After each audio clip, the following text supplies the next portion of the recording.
لا هي مش بس الامتحان مرتين، هي تقريبا اهم موضوع في الفات. فرنجيال سبريشن يعتبر اهم موضوع في الفات. دي حاجه. لا مفيش سنه ما بتديش فرنجيال سبريشن خالص. الحاجه الثانيه ان شاء الله هناخد معانا في الفرنجيال ماوتش بسرعه كده في الاخر ان شاء الله. استحملوني علشان نلحق نخلص الثروت الراوند ده. لو لحقنا نخلص، لو لحقنا ان شاء الله ممكن ناخد حصه مجمعه بقى او حصتين ثلاثه مراجعه، ربنا يسهل ان شاء الله. هو بس محمد وقف جنب الكمبيوتر زي المره اللي فاتت للاسف. للاسف الله عمره ما هنك معايا.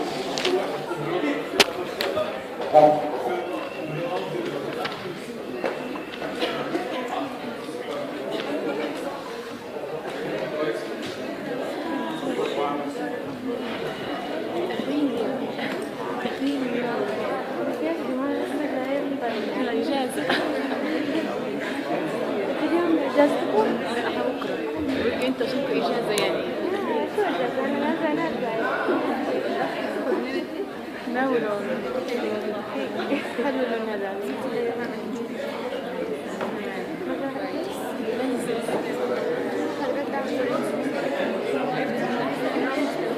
حد والاثنين حد عشان ما اعرفش النية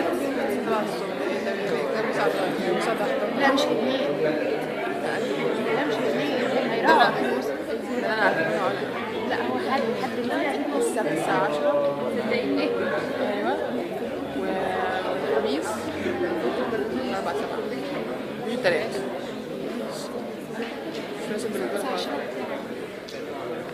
طب احنا عندنا 10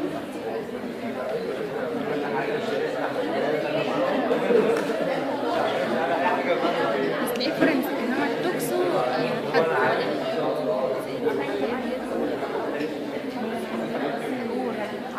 فرنجيال سبريشن.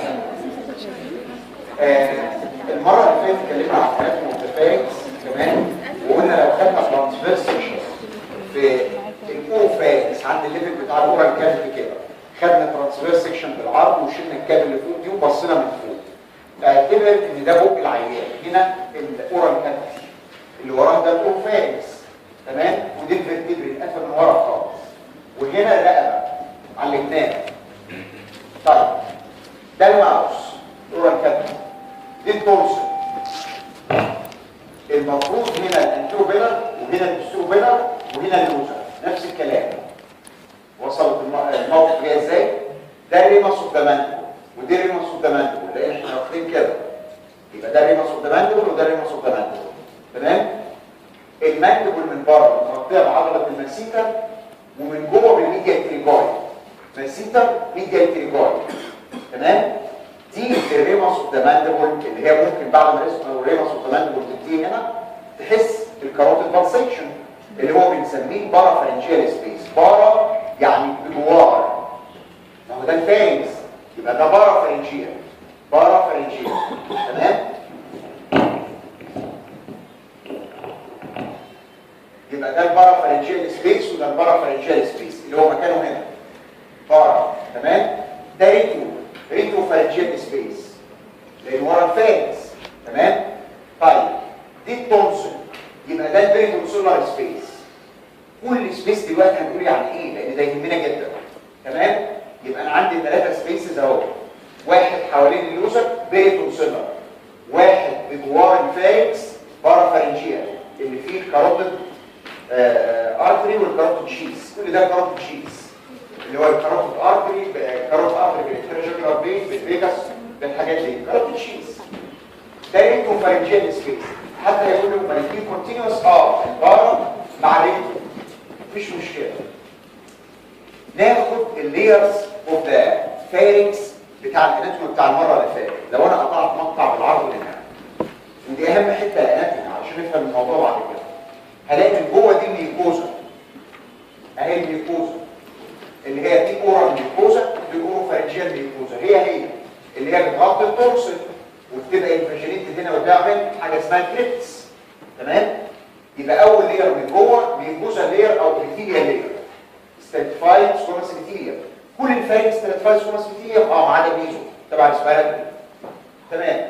بعدها الصب ميوكوزال او الصب ابيثيليال تيشو اللي هي فيها تونسل الفول تيشو. ما هي التونسل اعتبر الاسود دي ميوكوزا، كل ده صب ميوكوزا او صب ابيثيليال. تمام.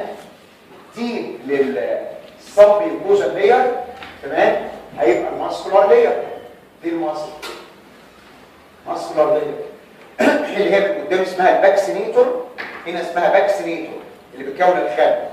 من ورا تكونتينيو مع السيفير كونستريكتور، هي بس ما بينهم الترجماتيبلار ليجامنت. تمام. يبقى دي الباكسينيتور تكونتينيو مع ورا يبقى السيفير كونستريكتور، باكسينيتور تكونتينيو مع ورا يبقى السيفير كونستريكتور. تمام. اللوزه كانت بتنام على السيفير كونستريكتور، توصلها البيت علشان اسئله الام اس كيو، توصلها البيت هي السيفير كونستريكتور.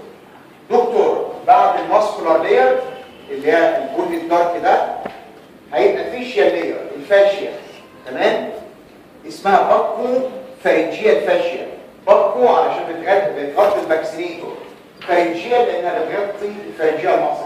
طبعا الفارنجيال مصر الكونستريكتور كلهم من فوق لتحت، بس احنا واخدين مقطع فوق عند كوفاكس. يبقى دي الباكو فارنجيال فاشيا، باكو فارنجيال فاشيا. دكتور انت قلت لي دي فيرتبري، يبقى اللي قدامها دي البري فيرتبرال فاشيا، والحمراء دي بري فيرتبرال مصر، البري فيرتبرال مصر. ما بين الباكو فارنجيال فاشيا والبري فيرتبرال فاشيا حاجه اسمها ميديان راك، السودا دي لازقين في بعض، اللي هو الانسيرشن بتاع الكونستريكتور مصر. تمام. الكونستريكتور دي تبقى انسيرتد هنا، الكونستريكتور دي انسيرتد هنا، يبقى ده اسمه ميديان راك. الميديان راك ده اسامبلي ريترو فارنجيال سبيس الى رايت وليفت، الاثنين مش بيكونتينوا مع بعض. يبقى ريترو فارنجيال سبيس رايت وليفت ما بين ايه وايه؟ بين الباكو فارنجيال فاشيا من قدام والبري فيرتبرال فاشيا من ورا. دي السبيسز الثلاثه اللي حوالين الفارنكس. بريتونسلر ما بين الكبسول والتونسل والسيفير كونستريكتور ماسل. تمام. يبقى ده البريتونسلر اللي هو الصب ميوكوزال سبيس، ده البريتونسلر.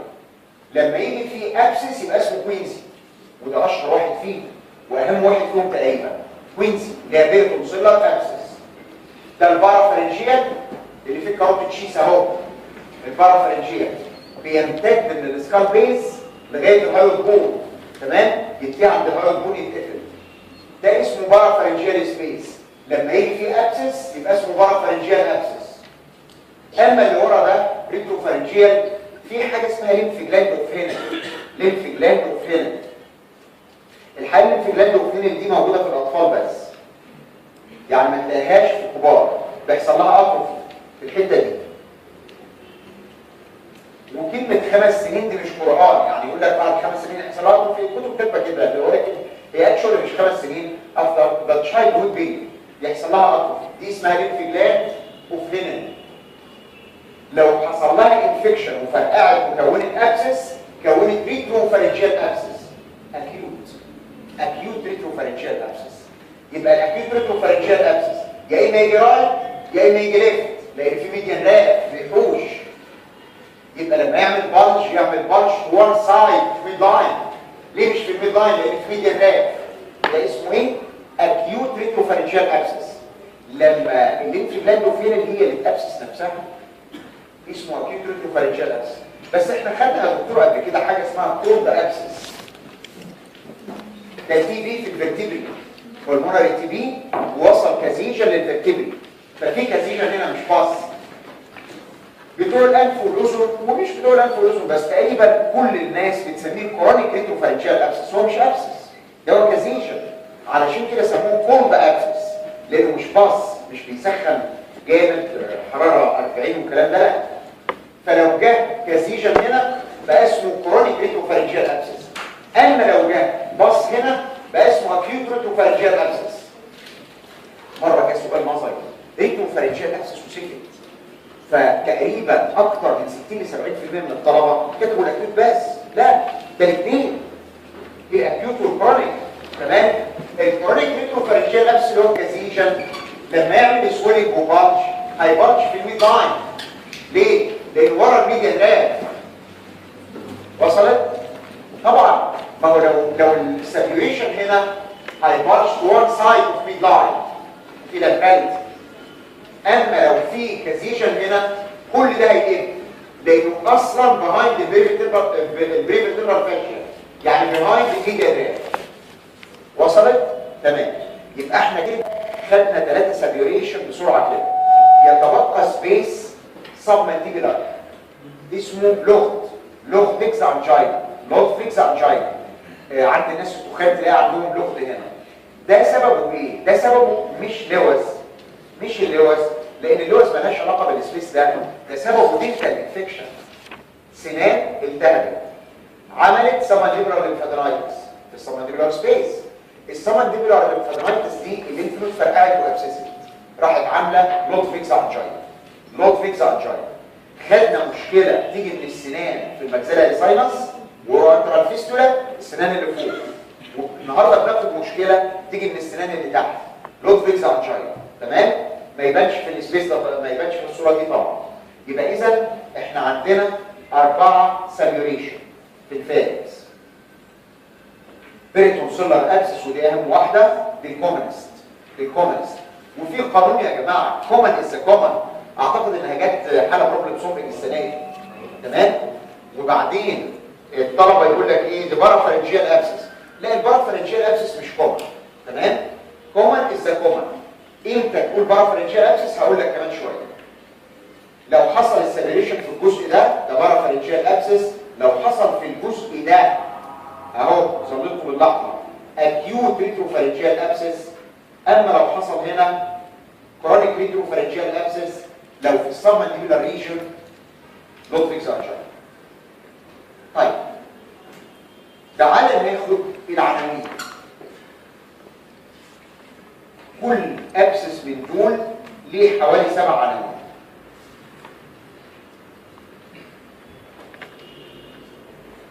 هنتكلم على ال7 عناوين دول اللي هم ايه بقى؟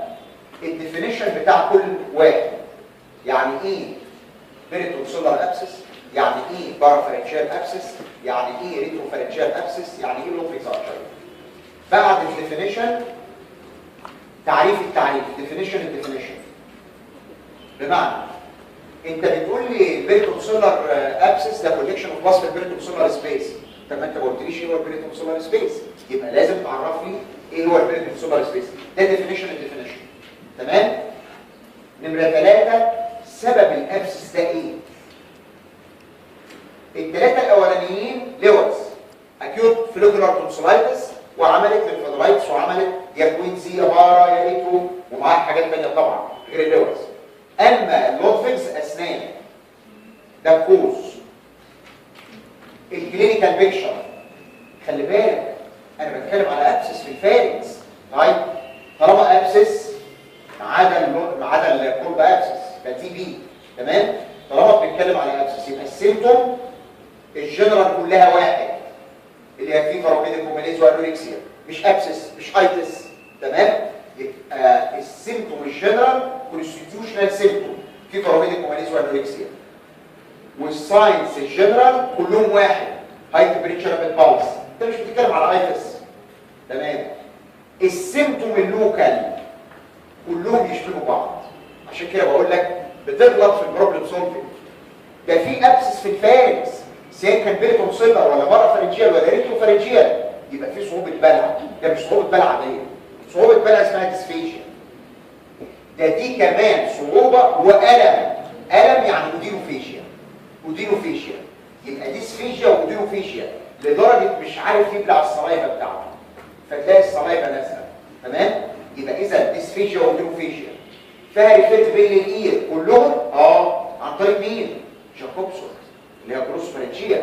معايا؟ يعني اذا في حاجات مشتركه كلهم يا جماعه بيعملوا سويلنج من جوه، يا في البيريتونسيلر سبيس يا البارافرنجيال يا ريتروفارنجيال، دول مكان.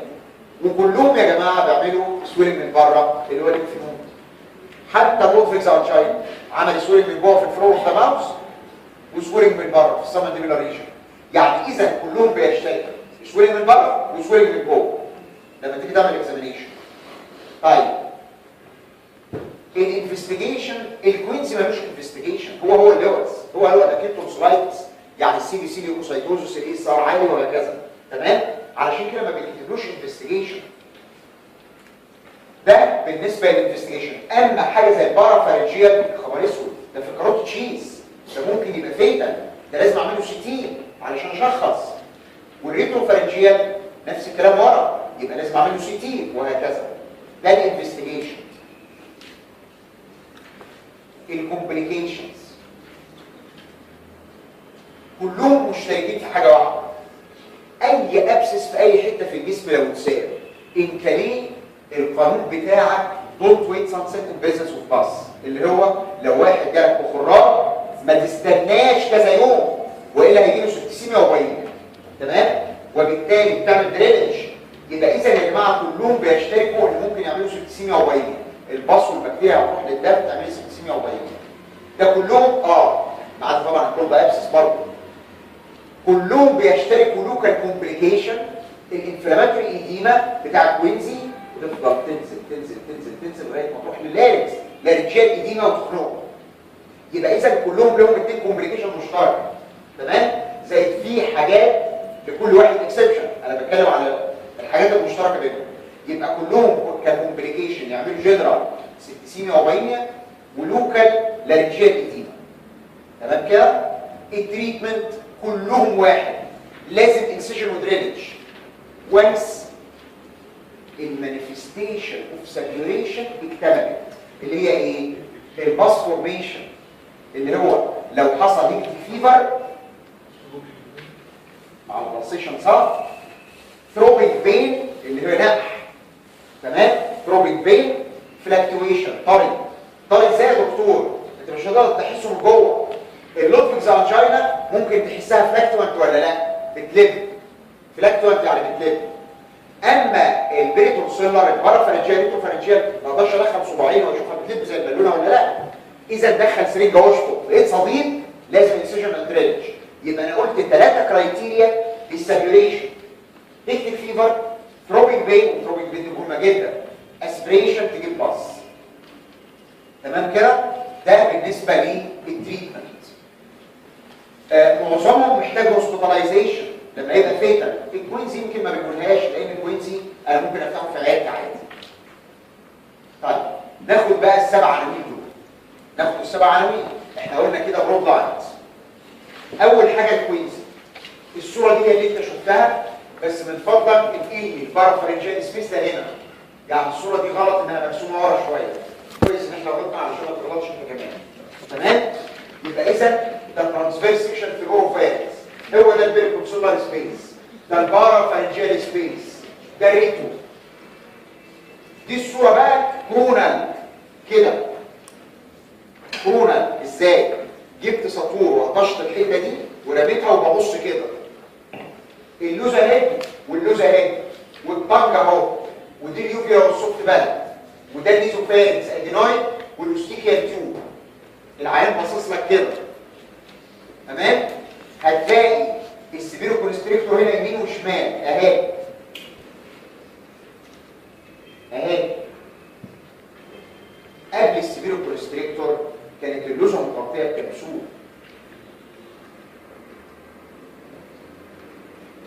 خدت لي بالك؟ السبيس ده اسمه البيريتونسولار سبيس، اللي هو ده. بيريتونسولار سبيس اللي هو بين ايه وايه؟ بين الكبسول اوف ذا تونسل والسبيرو كونستريكتور ماسل عند الابر بول اهو. تمام؟ الانفكشن بدأ فيه ازاي؟ اكيوت فوليكولار تونسلايتس عاديه، الكريبتس مليانه باص، الكريبتا ماجنا اللي هي اكبر واحده دي اتزنق فيها الباص وكانه عمل انترا تونسولار ابسس. مش ابسس معناها باص كوليكشن، الباص اتجمع هنا واتقفل عليه انفلاماتوري ايديما او فود ديبريس. الكريبتا ماجنا دي قعدت تزيد تزيد تزيد لغايه ما فرقعت هنا. لو رسمتها هرسمها كده، ده السبيرو كونستريكتور اهي. الانفكشن بدأ هنا اهو وراح مفرقع هنا اهو. تمام؟ فعمل لي بيريتونسولار ابسس. يبقى ايه هو الديفينيشن؟ ديفينيشن كوليكشن اوف باص في البيريتونسولار سبيس. ديفينيشن ما هو الباراتونسيلر سبيس؟ البيريتونسيلر سبيس ما بين الكبسول اوف ذا تونسل والسيفير كونستريكتور اللي هو البيت عند الابر بول. ايه السبب بتاع الكوينزي؟ انفكشن في الدلتا ماجما وفرقعت في البيريتونسيلر سبيس. هو ده قلت لك عنوان. نيجي بقى للكلينيكال بيكشر. سيمبتومز ده ابسس في الفالس، يبقى السيمبتوم جنرال كونستيتيوشنال فيبر وميديكوماليس وانوركسيا. تمام؟ الساينس بقى ديسفيجيا ودينوفيجيا لدرجه مش قادر يبلع ريقه يا دكتور. الصلايبه نازله من انجل اوف ذا ماوث، ولما بتيجي لك بروبلم سولفنج بيجي لك كده. تمام؟ يبقى مش قادر يبلع ريقه. بس خلي بالك هي بتزيد بايه؟ باكيوت تونسلايتس. يقول لك ايه؟ الراجل ده مش عارف عنده كام سنه وكان عنده فيفر وديسفيجيا وبتاع بقاله 3-4 ايام. بس النهارده جاي لي بسيفير بروبنج بين ريفير تو ذا اير ودريبلينج اوف سلايفا. داخلك عامل كده بالظبط عامل كده والسلايفا نازله. في دي اسبازم في النيك ماسل. ليه؟ هو انت لما بطنك يجي لها كولين مش بتعمل لها كده عشان توسع السبيس يقوم البني يقل. لما في هنا وجع فلازم تتني ناحيه الوجع زي ما بتتني بطنك ناحيه الوجع. تمام؟ فده سبازم في النيك ماسل بيسموها ترتيكولس. سبازم ديو تو بين مش قادر يفتح بقه. سبازم في التريجويد بيسموها تريسماس. يبقى انا عندي سبازم في العضلتين اللي جنب الانفكشن او العضلات اللي جنب الانفكشن. النك ترتيكولس، التريجويد سباز مش قادر يفتح المندول لدرجه يبقى في صعوبه وبتكشف عليه هو مش عارف يفتح بقه. تمام؟ يبقى اذا عندي ديسفيجيا ودريبلينج اوف سلايفا من كتر الوجع من كتر الانفكشن. تمام؟ عندي تريسماس وعندي ترتيكولس. تمام؟ تريسماس inability to open the jaw blocked jaw نتيجه لسبازم في التريجويد. ترتيكولس flexion of the neck or the disease side نتيجه لسبازم في النيك ماسل. الحته دي بتموتني يا دكتور. ثروبيك بين اهو ريفير تو ذا اي عن طريق جروس فارنجيا 9. تمام؟ يبقى داخل لك عامل كده وانت قاعد على مكتبك ده هيطلع يا كوينسي يا بارافارنجيال ابسس. تمام؟ جنرال ده اكيوت ايتس يبقى هاي تمبريتشر رابيد بالس. لوكال انا شايفه الاكزامينيشن عنده ترتيكولس سبازم اوف نيك رود سيس سايد عمل فليكشن. عنده تريسماس inability to open the jaw سبازم في التريجويدز. معايا؟ طيب افتح بقك يا عيان وتفتحه له بالعافيه لو قدرت. هتلاقي سويلنج فين بقى؟ ارجع تاني للصوره. سويلنج above and lateral to the tonsil pushing it down medial. خلي بالك بص الايد بتعمل ايه؟ البارافارنجيال سبيس كان هنا، البيريتونسيلر سبيس هنا. ده يزق كده ده يزق كده. ودي كانت غلطه في الامتحان السنه اللي فاتت وحصل مشكله في التصحيح ان لو حد الامتحان غلط فالاساتذه قالوا له انت جايب لنا بارافارنجيال ابسس ومجاوبها في الموديل اكثر على انها كوينسي. انت بتقول لي سويلنج لاترال لا تونسل بوشنج ايد ميديان. يبقى ده بارا لا كوينسي above and lateral to the tonsil pushing it down medial. ده الفرق معاه. البارافارنجيال سبيس هنا والبيريتونسيلر سبيس هنا. ماشي؟ يبقى اذا هلاقي سويلنج اهو التونسل اهي above and lateral to the tonsil pushing it down medial وبوشنج اليوفيا للاذر سايد. دي اهم سايد ان السويلنج في السوفت بلد above and lateral to the tonsil وهيبوش اللوزه كده وهيبوش اليوفيا للاوبوزيت سايد. تمام كده؟ يبقى ده لوكال من جوه، ده السويلنج من جوه. احنا اتفقنا كل سيبريشن السويلنج من جوه والسويلنج من بره. اللي من بره ده مين؟ الشكل ده جاستريك ليمف فلويد اللارج فيرمنت تندر. وخلي بالك من حاجه هتقول لي يا دكتور طب ما نفرقه من البارافارنجيال ابسس بالسويلنج اللي بره. اذا كان البارافارنجيال ابسس اصلا السويلنج هنا كل ده بره. اذا كانت الشكل ده جاستريك ليمف فلويد نفسها هي اللي ابسست وعملت بارا. بالمناسبه اللي انت مش واخد بالك منه ان ده البارافارنجيال سبيس هو اللي فيه جدر جاستريك ليمف نود، والجدر جاستريك ليمف نود هي اللي سابيوريتد وعملت بارافارنجيال ابسس. واصل؟ فالبارافارنجيال يزق كده والكوينزي يزق كده. طيب نيجي للكومبليكيشن. الانفلاماتوري ايديما اللي هنا تنزل على اللارنكس، لارنجيال ايديما لو قلتها لك ممكن يعمل سترايدور وان كان رير، بس ممكن انفلاماتوري ايديما. خلاص؟ ممكن يا دكتور السويلنج اللي هنا ده يروح للبارافارنجيال سبيس. نرجع للصوره. دكتور فاكر لما قلت لك الابسس ده كبر لي شغل الالاستيك فلويد لدرجه في طب وايه المانع ان الجبل الالاستيك فلويد كده وصلها الاورجانيزم من هنا عن طريق الليمفاتيك شانل؟ ايه المانع ان الجبل الالاستيك فلويد دي هي اللي تبقى ساتيوريتد، بمعنى كونت ابسس كمان مع الكوينسي؟ وده ليه احنا ما شفناهوش بس ممكن. تمام؟ يبقى اذا ممكن الكوينسي يبقى كومبليكيتد ببارافارنجيال ابسس، زي ما التونسلايتس العاديه عملت ليمفادرايتس كونت بارافارنجيال ابسس. هو انا مش ممكن تبقى ايدي ملتهبه عملت اكسلري ليمفادرايتس، والاكسلري ليمف نود عملت اكسلري ابسس. ايه المانع؟ لان الاورجانيزم اللي هنا وصل هنا. تمام؟ يبقى اذا ممكن الكوينسي يبقى كومبليكيتد ببارافارنجيال ابسس. وطبعا الجنرال اللي هي سيتسيميا وباين. طيب هنا بقى في حاجه اسمها ديفرنشال دايجنوستس. يعني ايه؟ يعني ايه الحاجات المتشابهه مع الكوينسي؟ ايه اللي يعمل لي سويلنج هنا وممكن اغلط فيه؟ دكتور انت قلت لي البارافارنجيال ابسس وقلت لي حتى استاذه بيحط الامتحان وغلط معاه ما خدش باله. يبقى اذا لو السويلنج هنا وبيبوش التونسل كده يبقى ده بارافارنجيال ابسس.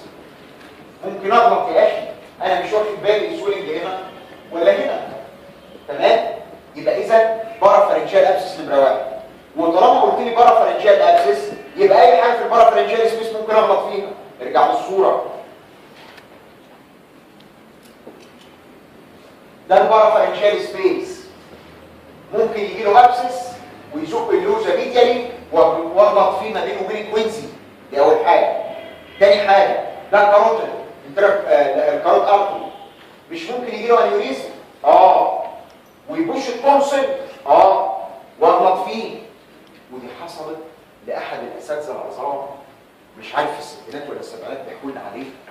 دخل كوينزي على انه كوينزي وهو كان انيوريزم، ومع اول ضربه مشرط المفروض قدام العين مات تيبل. لها قصه كده بيحكوها عندنا. اذا يا اخي قبل ما تضرب المشرط حط سرنجه وشفر، لو جه دم يبقى ده انيوريزم، يبقى ممكن كاروتيد انيوريزم. تمام؟ ممكن ايه تاني؟ ممكن شوانوما في الفيجاس، ما هو ده الفيجاس. تمام؟ ممكن شوانوما تطلع منه مثلا ولاد دي الباروتيد جلاند على المسيتر اوف ذا ماندبل. دي الباروتيد اهي. الباروتيد دي زي ما هناخد في نيك سويلنج لها سوبرفيشال بار، سوبرفيشال للماندبل بره، ودي بار دي بليريوم اوف ذا ماندبل داخل جوه. هو ده دي بار. بالمناسبه الفيشال نيرف هنا بيقسم الى سوبرفيشال لوب وديب لوب. على فكره قالوا لك في الاناتومي ان التقسيمه دي غلط وكلامكم صح.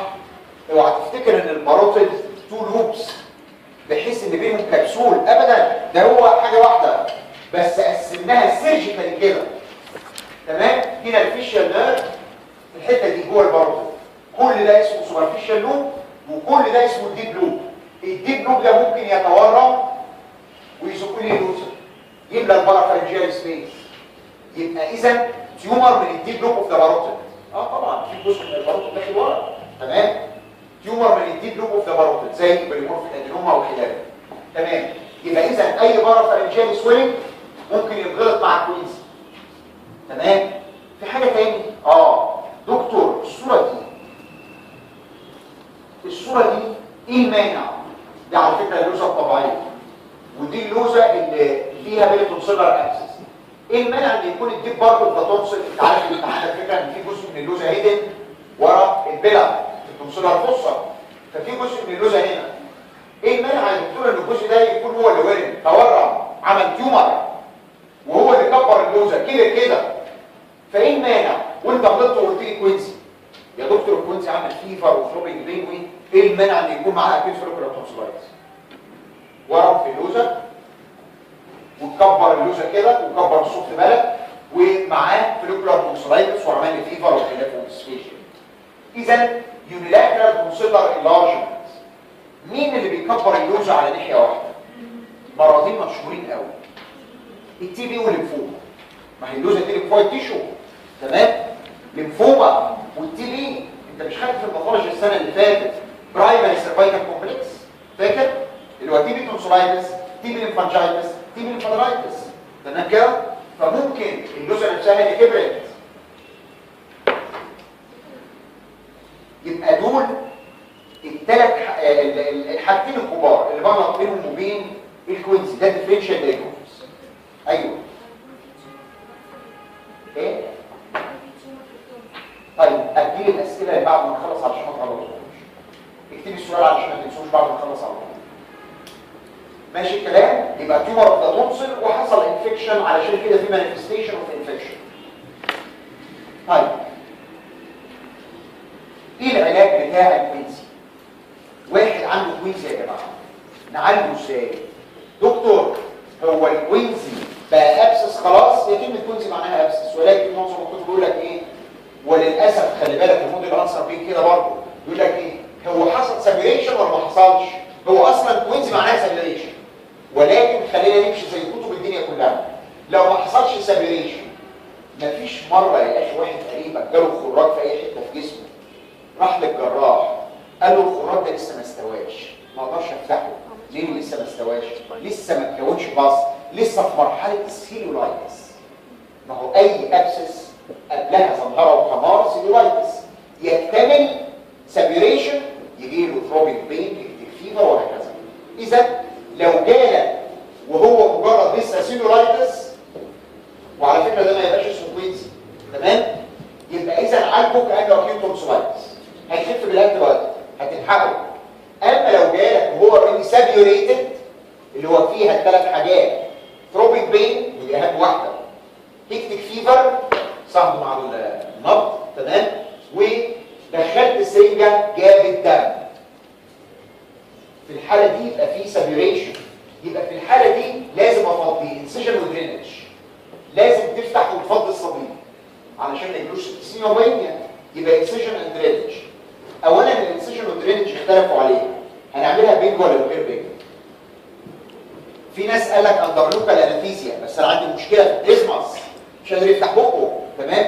بس لها ميزه لوكال انستيزيا ان العين صاحي، فطالما صاحي لو انا ضربت المشرط هنا اهو ونزل صليد مش هينزل على البنك والتراكيه لانه صاحي فهيكح ويتف.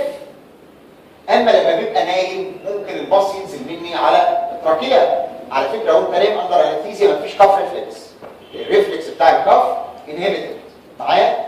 طب ما انا ممكن اشفط، اعمل انسيجن واشفط مثلا، يبقى هو الميزه علشان الكافنج بتاع الاكسبكتوريشن بتاع اللوكال انستيزيا، والميزه بتاع الجنرال علشان اخد راحتي في الفتح علشان الديزماس، تمام؟ تمام.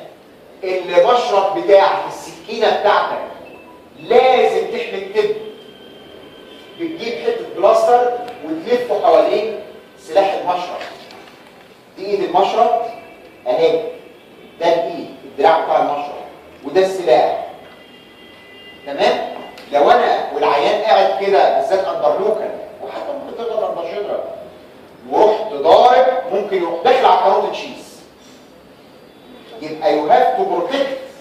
ازاي؟ يو هاف تعمل جاردنج، تلف بلاستر هنا اهو، عملت له شولدر هنا، شولدر اهو وشولدر اهو، بحيث يبقى في مصدات ما يدخلش ديب انجن معايا. يبقى عملت شولدرنج، the knife must be guarded to avoid deep injury. ده في شولدر اهو وشولدر اهو، تمام كده؟ هتفتح فين؟ بص يا دكتور، احسن حته تفتح فيها قانون في كل السابيريشن هتاخدها في الجراحه العامه، بيقول لك الموست بانجنج بوينت، الموست بوينتنج بوينت، ده خراج شوف راسه فين، اكتر حته بوينتنج ابا فيه، يبقى هي دي اللي بدا فيها الانفكشن. انا عايز اول ضربه مشرط ليا تجيب صديد. مش عايز اقعد اضرب هنا يجي دم، اضرب هنا يجي دم، واقعد اقطع في العيان. لا، انا عايز اول ضربه مشرط تروح هي اللي جايبه صديد وخلاص. يبقى انت بتضرب المشرط بتاعك في راس الخراج اللي هم بيسموها باللغه العربيه الفصحى القيد. القيد اللي هي الموست بالجنج بوينت او الموست بوينتنج بوينت. تمام؟ طيب مش لاقي الموست بالجنج بوينت، دخل سرنجه واشفط المنطقه اللي تجيب صديد. السرنجه دي مش هتعور، ده مجرد سرنجه. المنطقه اللي تجيب صديد افتح فيها. تمام؟ انا كل ده عايز اعمل درينج. يبقى اذا يا الموست بالجنج بوينت، وده زي ما هو متعارف في كل الابسيسيس، يا اما النقطه اللي هتجيب صديد. ولاد لو منكم حد قاعد من الازهر هنا، هو هنا ماشيين على قصه قديمه كده كانت مكتوبه في الكتاب ده زمان ولغناها، بس الكتب الالف والاذن القديمه كاتباها، كل الكتب بره لغتها. يقول لك ايه بقى؟ اللي جات لهم في الامتحان من سنتين.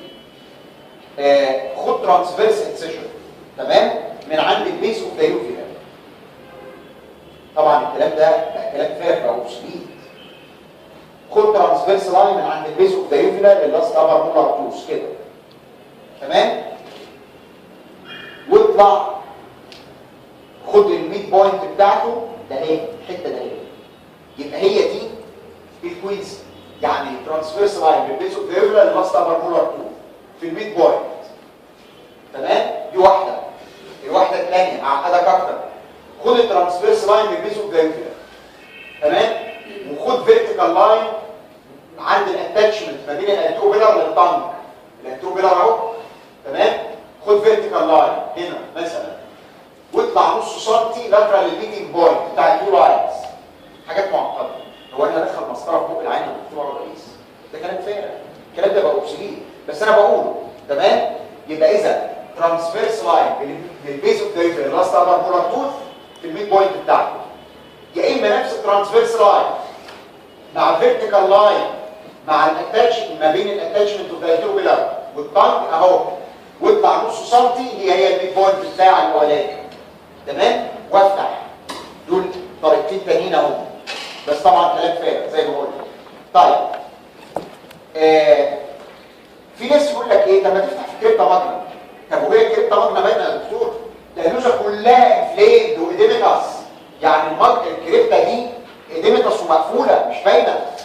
يبقى اذا الطريقتين اهم طريقتين في الموست بوينتنج بوينت، ولو دخلت سرنجه وجابت صديد. دكتور هو معنى انك عملت انسيشن ودرينج الموضوع انتهى؟ ابدا. ده انت هتجيب العيان تديله سيستميك انتي بايوتيك وانالجيزيك انتي بايوتيك وتفتح له في نفس الوقت كله. مش تعمل انسيشن وبعدين تديله انتي بايوتيك زي الترتيب ده، لا، ده كله ات ذا سيم تايم. معايا؟ يبقى اذا هفتح له الخراج انسيشن ودرينج، هديله بايترال انتي بايوتيك وانالجيزيك انتي بايوتيك، واديله ميعاد بعد شهر. اقول له من فضلك عايز اشوفك بعد شهر. ليه؟ هشيل لك اللوزه دي، هشيل لك اللوز. ليه؟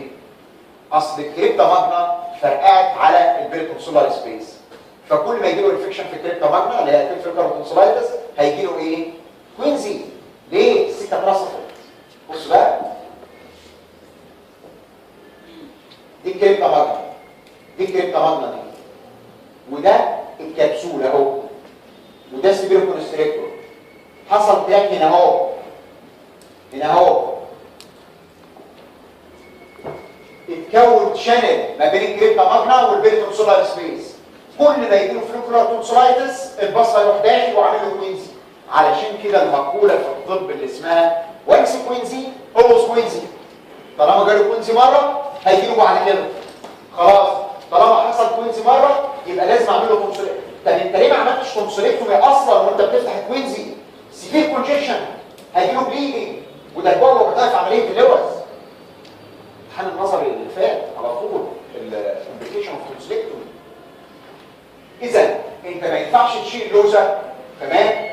وهي انفليمد في الكوينزي، هي انفليمد، فانا هديله مهله شهر وبعد كده يجيني اعمل له تونسوليكتومي. ليه؟ علشان في تراك شانل يتكون وانس كوينزي ونص كوينزي. حديثا الكتب الجديده كاتبه ايه؟ وانس يكون زيرو سكوينسي دي مقوله صح في خمس الحالات فقط، 20% من الحالات، ولكن احنا ماشيين على طريقه ايه هنا؟ وانس يكون زيرو سكوينسي. تمام؟ لكن مش شرط يا دكتور، ممكن الفايبرس اللي اتكون ده يحصل له اوبليتيشن، ولكن امشي على طريق وانس يكون زيرو سكوينسي. في ان بي حمراء بقول لك سام تايمز انا مضطر اشيل اللوزه وانا بعمل كوينسي وتاخد ريسك اوف بليدنج. ليه؟ لانك مش عارف تفتح الكوينسي. ما هو الكوينسي لو اتساب هيموت، ما هو ده ابسس. مش عارف تفتح الكوينسي ليه؟ قال ايه؟ ما كانش اباف اند لاترال تو ذا تونسل، كان بيهايند التونسل. التونسل اهي وهو وراها، فانا مش عارف افتحه، فعلشان افتحه لازم اشيل اللوزه من قدامه وبعدين افتحه. طيب وده فيرس اوف بليدنج؟ نعم. تمام؟ انا عمري ما شفتها في حياتي. ده انت تقولها في الاخر ام بي كده وانت مكسوف وتكتب فيري فيري رير، اهي مكتوبه رير. تمام كده؟ انت مضطر تاخد الريسك. ومش هقول لك اسمها ايه علشان ما تقعدش تقول في الشفا والكلام ده. لها اسم كده عمليه. تمام؟ طيب البارافارنجيال ابسس بقى. ايه البارافارنجيال ابسس ده؟ نمشي على السبع عناوين بتوعنا. البريكوكسولار كان هنا، البارا هنا. ده ديفينيشن كوليكشن اوف باس في البارافارنجيال سبيس. ديفينيشن ما هو البارافارنجيال سبيس؟ سبيس بارا يعني جار along the side of the pharynx من السكال بيس للهايويد بون على كل جنب من الفارنكس، على كل جنب، على جنبي الفارنكس. طبعا هيجي يمين يا شمال. تمام؟ وبرضه الكوينسي هيجي يمين يا شمال وهكذا. يبقى اذا ايه هو البارافارنجيال سبيس؟ سبيس من السكال بيس للهايويد بون. الباوندرز بتاعته ايه؟ ما هي بقت سهله بقى. ده الريموس اوف ذا ماندبل اهي. لاترالي الريموس اوف ذا ماندبل والديب لوب اوف باروت جلاند. ميديالي اند انتيريور الباكوفارنجيال فاشيا. ميديالي اند بوستيريور الفيرتبرال فاشيا. هو ده يا جماعه، هو ده. فلاترال الريموس اوف ذا ماندبل والباروتيد اللي هو ده الحته دي. وميديالي جوه من قدام الفاركس ومن ورا الفيرتبري. من قدام الفاركس اللي هي الباكوفارنجيال فاشيا، ومن ورا الفيرتبري اللي هي الفيرتبرال فاشيا. كل ده بقى بارافارنجيال سبيس. ايه الكونتنتس بتاعته؟ طبعا اهم كونتنت هي الكاروتيد شيس اند اتس كونتنت. كاروتيد ارتري، انتراجينال فين، السيمباثيك تشين امبيدد في البستو وول، الفيجاس نيرف وهكذا. لا ما تنساش حاجه ثانيه. انت بتقول بيمتد من السكال بيس للهايويد. ايه ده؟ يعني واصل للفورامين للفورامين جاجولار فورامين؟ طب الجاجولار فورامين بينزل منها اللي هو فور كرينيال نيرفز. ما هو ده الانتراجاجولار فين ده نازل بالجاجولار فورامين ومعاه مين؟ اللي هو فور كرينيال نيرفز 9 و10 و11 ومجازا بنقول 12. تمام؟ لا حاجه ثانيه كمان. انت ناسي ان الديب سيرفايكال ليمف نود اتاتش للكاروتيد شيس اللي يعملها جبر داجاستيك. واحده من الديب سيرفايكال. ايه ده؟ اتاتش للكاروتيد شيس؟ ده اتاتش للفين. انت عندك فكره؟ ده انت بتسلكها من الفين بصعوبه نورمالي. طب نورمال ايه ده؟ انت فكرتني بحاجه يا دكتور. في الكانسر وفي الهيدن نيك لما بنيجي نشيل الليمف نود بنشيل معاها مين؟ الفين اللي انت شجره فين؟ لان الليمف نود لازقه فيه. فاكر الكلمه دي؟ انا هاخدها في الكانسر ريلز. تمام؟ يبقى الديب سيرفايكال ليمف نودز. الديب سيرفايكال ليمف نودز. طيب دكتور ايه السبب بتاع البارافارنجيال ابسس؟ كوينزي وعمل لي ليمفادرايتس والليمف نود ساتوريتد. اكيوت فلوكولار تونسلايتس عاديه وعمليه الليمفادرايتس والليمف نود ساتوريتد. بلاش. دكتور انف واذن بيعمل عمليه اللوز، بدل ما يقشرها من كبسولتها كان راجل عنده ضمير وشاطر زياده عن اللزوم، شالها بالمصل بتاعتها السبيرو كونستريكتور، فتح السكه ما بين الاوروفارينكس والصلايفه والقرف والبكتيريا والبارافارنجيال سبيس. خرم المصل يا دكتور، عور المصل ده، هو اللي رصف طريق. تمام؟ عمل انجري السبيرو كونستريكتور وهو بيشيل اللوزه، فجاب له بارافارنجيال ابسس. تيجي بعد عمليه اللوز. واصل؟ يبقى اذا اخر واحده اشطر كونسليكتومي امتى لو حصل انجري لمين؟ للسيبيرو كونستريكتور ماسل، لان السيبيرو كونستريكتور هي اللي بتحمي ما بين هنا وهنا. تمام كده؟ نيجي بعد كده للكلينيكال بيكشر. تخيل هي كوينسي، هي بالظبط ما عدا فروقات بسيطه قوي. بنقول ده عباره عن بارافرنجيال ابسس، يبقى السيمتوم جنرال كونستيتيوشنال. تمام؟ لوكال نفس القصه بتاع كوينسي، داخل لك عامل كده ديسفيجيا، اودينوفيجيا، ديليفرنج اوف سلايفا، حتى لو عاجبه مش قادر يبلعه. تمام؟ نيك بين هنا ويسمع في الاير، هو كوينسي. تريزماس مش قادر يفتح بقه. تمام؟ سباسميك تريجويد، ترتكولس مش قادر يفرد رقبته، فليكشن اوف ذا نيك تو ذا ديزيز سايد. ليه؟ سباسميك في النيك ماسل. بالمناسبه تخيل مره جاله قال له في سؤال بروبلم سولفنج بعد ما اداه الحاله، قال له ايه سبب التريزماس؟ بين عملت سباسميك تريجويد. سهله. تمام؟ يبقى اذا كل دي هي كوينسي الى الان. ايه انت زودت لي نيك سويلنج؟ ايه رايك بقى ان في الكوينسي في نيك سويلنج اللي هي مين؟ الليمف نود. بس هنا المره دي الليمف نود نفسها هي اللي اكسسد. تمام. طيب الساينس بقى جنرال هاي تمبريتشر اوف بالز، لوكال تريسماس وترتكولس اكنك عامل كده والصلايبه نازله. تمام؟ في سوري من جوه وسوري من بره. هو ده الفرق. السوري اللي من جوه لاترال تو ذا تونسل، لان البارافرنجيال سبيس هنا خلي بالك كوينسي كان فين؟ كان هنا فزق كده ده لاترال فيزوق ميديالي. واضح؟ ودي كانت غلطه السؤال اعتقد اول راوند السنه دي. اول راوند اتظلم قوي وكان في غلطه و30 درجه والمفروض نضرب في فاكتور علشان نزود 10. حصل مشاكل ما اعرفش سمعتوا عنها ولا لا. تمام؟ فالحقيقه بنقول سويلنج لاترال تو ذا تونسل بيبوش ايت ميديال، بيبوش ايت ميديال. ده السويلنج اللي جوه. يبقى ده في فرق بينه وبين الكوينز اهو.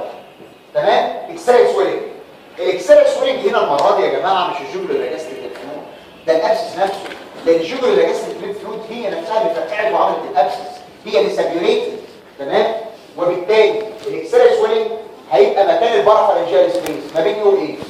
انت تقدر تحس الابسس ديب للماندبل؟ لا، ده ديب للماندبل، ده عظم. هتحسه ازاي؟ يبقى انت بتحسه في الحته الطريه ما بين الريمس اوف ذا ماندبل انتيريور والانترو بوردر اوف ذا ستيروماستويد اللي هو مكان مين؟ مكان الجوجل لاجاستيك ليمفنود. مش انا قلت لك بلو اند وايد الانجل اوف ذا ماندبل؟ طب ما هي دي البارافرنجيال سبيس اللي فيها الجوجل لاجاستيك ليمفنود.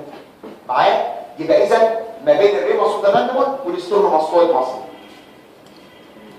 الولد ده صوره جميله قوي. شايف الابسس؟ هو ده. تمام؟ ما بين الريمس اوف ذا ماندبل والستيروماستويد ماسل. راح واحد اسمه بيك وجه عمل بيكس ترايات. تاني ترايات هاخده في المنهج. في 3 ترايدات. في احد الاساتذه الحقيقه بارع في الاسماء. خلوا بالكم انا في دروس زمان. فكل يعني ده يمكن من قبل ما انا حتى ادخل الكليه يعني. فكل اسئلته اسماء جرايزنجر ساين، بيكس ترايات، جرادينيجوس ترايات وهكذا. بيك ده قال 3 حاجات. بيك قال 3 حاجات لو انت شفتهم شك في بارافرنجيال ابسس. اول حاجه سؤال من جوه. من فضلك لما تجاوب سؤال زي ده ارجوك ما تكتبش زي ما انا كاتب. انا كاتب اختصارات مش هعيد تاني. انت قول لي انترنال سويلنج فين؟ لاترال تو ذا تونسل، في اللاترال فرنجيال وول، بوشنج ايت ميديال. تمام؟ ده اول سويلنج. السويلنج من بره من فضلك قول لي فين؟ اللي هو ده ما بين على السايد اوف ذا نيك ما بين الريمس اوف ذا ماندبل والانترو بوردر اوف الستيروماستويد. تمام؟ والتريسماس من فضلك قول لي يعني ايه لوكد جو، ان ابيليتي اوبن ذا جو، سباسميك تريجويدز. لو شفت ال3 حاجات دول شك في بيكس ترايات. طبعا انا رايي ان ده نون سبيسيفيك، ممكن حاجات كتير قوي تعمل كده، ولكن اعتبره كده. بيكس ترايات يشخص لك بارافرنجيال ابسس. الانفستيجيشن في الكوينسي ما قلتش سي تي لان الكوينسي باين يا جماعه. الكوينسي ده اباط عند لاترال تونسل تحت الميوكوزا فده باين. اما ده لا اديب في الكاروت تشيز. فاذا لازم سي تي، لازم سي تي. تمام؟ البارافرنجيال ابسس ممكن يبقى فيتال ان شورت تايم.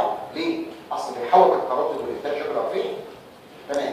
الكومبليكيشن بقى 2 كومبليكيشن في الكوينزي هم الانفلاماتوري ايديما تنزل لارنجيال ايديما الباص يروح للدم سيبتسيميا وبايل يبقى نمره 1 ونمره 4 هم في الكوينزي. تعالى للاثنين دول دكتور انا هرسم دلوقتي الجدرة فين والكاروتيد. ده الجدرة فين لما الباص يتكون حواليه. تمام. ولاد لما الباص يتكون حوالين الفين انا بفكرك بالسيجمويد باللاترال سايد ثرومبوفليبايتس. تمام. لما الباص يتكون حوالين اي فين يحصل رفنس في الانتما تبقى رف. الانتما اللي جوه دي ما عادش سموث. تمام. فالدم اللي جوه الفين يتجلط. ايه اللي بيمنع تجلط الدم في الفاسكولاريتي؟ ان في سموث انتما لا هتبقى رف اوريدي بقى فالدم اللي جوه يتجلط فيجي له حاجه اسمها ثرومبوفليبايتس اللي هي ثرومبوزس يعني. يبقى اذا جاكولار فين ثرومبوزس تندر كورد لايك ستراكشر انترنال. تمام. ده كومبليكيشن. بينما لما الباص يتكون حوالين الارتري انا معاك هيحصل رفنس للانتما بس هو في وقت اصلا للتجلط ده البريشر 120 ملم ميركوري في النورمال يعني بريشر عالي فين البريشر واطي وبالتالي بيتجلط. اما ده البريشر عالي اول ما يحصل حواليه انفكشن الوول يحصل لها ويكنس الارتري يفرقع البريشر هو عالي كاروتيد بلو اوت كاروتيد رابشر معايا. يبقى ده رابشر ده ثرومبوزس. علشان كده ده المرض ده فيتال. الديفرنشال دايجنوزس من الكوينزي طبعا لما اقول كلمه من الكوينزي انا بضم في فحوها الأذر بارافرنجيال سويلنج. تمام. ده اولى الأذر بارافرنجيال سويلنج اللي هو انيوريزم من الكاروتيد شوانوما من الفيجاس او تيومر من الديب لوب اوف ذا كاروتيد. معايا؟ التريتمنت بتاع البارافرنجيال ابسس علاج البارافرنجيال ابسس اجل السؤال اكتب واجل اكتب ما تنساش اول ما اخلص سيلبريشن هقول له كويس. التريتمنت بتاع البارافرنجيال ابسس هنا قلت هوسبيتاليزيشن ما قلناهاش في كوينسي لانه ما كانش فيتال زي ده وان كان اي ابسس في الجسم ممكن يبقى فيتال. هوسبيتاليزيشن مع بارنترال انتيبايوتيك ولا سيك انتيبايوتيك ده العادي وفي نفس الوقت اعمل له انسيجن ودرينج. امتى تعمل انسيجن ودرينج يا دكتور؟ لو كون المانيفستيشن اوف سابيوريشن اللي هم مين؟ ثروبيك بين هيكتيك فيفر واسبريشن تجيب باص. هتعمل انسيجن ودرينج فين؟ زي ما قلت في الكوينزي هعمل فين وقعدت اشرح فيها نفس الكلام. اهم حاجه في الانسيجن فين في كل واحد. السايت اوف ذا انسيجن الونج ذا تو بوردر اوف ستروماسويد. الله ما هو نفس السن هما ما بين الرينوس والدراندول والاتو بوردر ستروماسويد اسف. يبقى اذا الانسيجن هنا فيرتيكال along the anterior border of the stromastoid over the abscess تمام. يبقى ده الانسيجن. احفظ كل ابسس الانسيجن فيه. يبقى ده من بره الكوينز كان من جوه. الاكيوت ريتروفارنجيال ابسس انا عندي ريتروفارنجيال سبيس اهو ده الرايت والليفت سيبريتد بميديان دراج فايبرس ستراند اسمها ميديان دراج. تمام كده دكتور؟ لو حصل باس كوليكشن هنا اهو بقى اسمه اكيوت ريتروفارنجيال ابسس. اما لو حصل كازيشن هنا اهو بقى اسمه كرونيك ريتروفارنجيال ابسس او كولب ابسس دي بي معايا او بوكس ايسوجاسبار. طيب الاكيوت بقى الاكيوت ريتروفارنجيال ابسس يعني ايه؟ نمشي على السبعه عن الديفينيشن. كوليكشن اوف باس في الريتروفارنجيال سبيس. ديفينيشن ما هو ريتروفارنجيال سبيس؟ سبيس behind the pharynx between بصوا الايد the buccopharyngeal fascia and the prevertebral fascia اللي هي limited في النص by median drag. اذا يا السبيريشن يحصل هنا يا هنا عمره ما يبقى في الاثنين لان اصلا سيبريتد فايبر ستراند اسمها median drag. اذا لما يعمل سويلنج يا هيعمل هنا يا هيعمل هنا عمره ما يعمل في النص. تمام. لانه ليميتد بالميديان دراج. هو عباره عن ايه؟ السبب بتاع الريتروفارنجيال ابسس الاكيوت ده ايه؟ اولا يحصل للتشيلدرن بس ما يحصلش للكبار ده الاكيوت. الكرونيك في الكبار اللي هو كولد ابسس. ليه؟ عما البلمونري تي بي تعمل كولد ابسس it takes years. معايا؟ الاكيوت ريتروفارنجيال ابسس حصل ليه؟ تونسلايتس ادينويدايتس راينايتس، اي انفكشن من دول، وراح عامل ليمفادينايتس في الليمف جلاند اوف هينل اللي هي بيحصل لها اتروفي افتر ذا تشايلد هود بيريد. اذا الليمف جلاند اوف هينل دي مش موجوده غير في الاطفال، حصل لها سبيريشن وابسس. طب ما بعد الطفوله مفيش ليمف جلاند اوف هينل وبالتالي مفيش سبيريشن، يبقى مفيش اكيوت ريتروفارنجيال ابسس. الكلينيكال بيكشر تقريبا تشبه كوينسي، مش زيها، تشبه لها. السيمبتوم ده اكيد ايتس اللي هي الفيبر والهيديك والبليس والانوركسيا.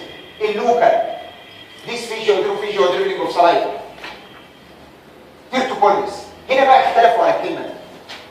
دكتور جرى العرف الطب ان كلمه تيرتوكوليس لاترال بمعنى كده يا فليكشن كده يا فليكشن كده. اللي عنده ريتروفارنجيال ابسس ورا في المستروفارنجيال وول هنا يبقى ازاي يعمل كده وكده؟ لا، ده بالعكس هتبقى متعبه، الحركه متعبه لان بيحرك الفرتبري واللي قدامها انفكشن. فهو المفروض عايز يريح الالم فيعمل كده. بطنك لما جه فيها مغص عملت لي كده، تنيتها ناحيه الانفكشن. نفس الكلام ده هتدي ناحيه الانفكشن. تمام؟ على فكره بتاع كولد ابسس ورا هتلاقي اعمل كده. اما ده لا كده ناحيه الانفكشن. ليه بقى؟ بصوا ايدي كده، ده النوز، ده السوفت بالك، ده الهارد بالك، وده السوفت بالك، ده الطعم، ده الفرتبري، ده البريفرتبرال فاشيا، وده الباكوفارنجيال فاشيا. هنا الابسس في المنطقه دي.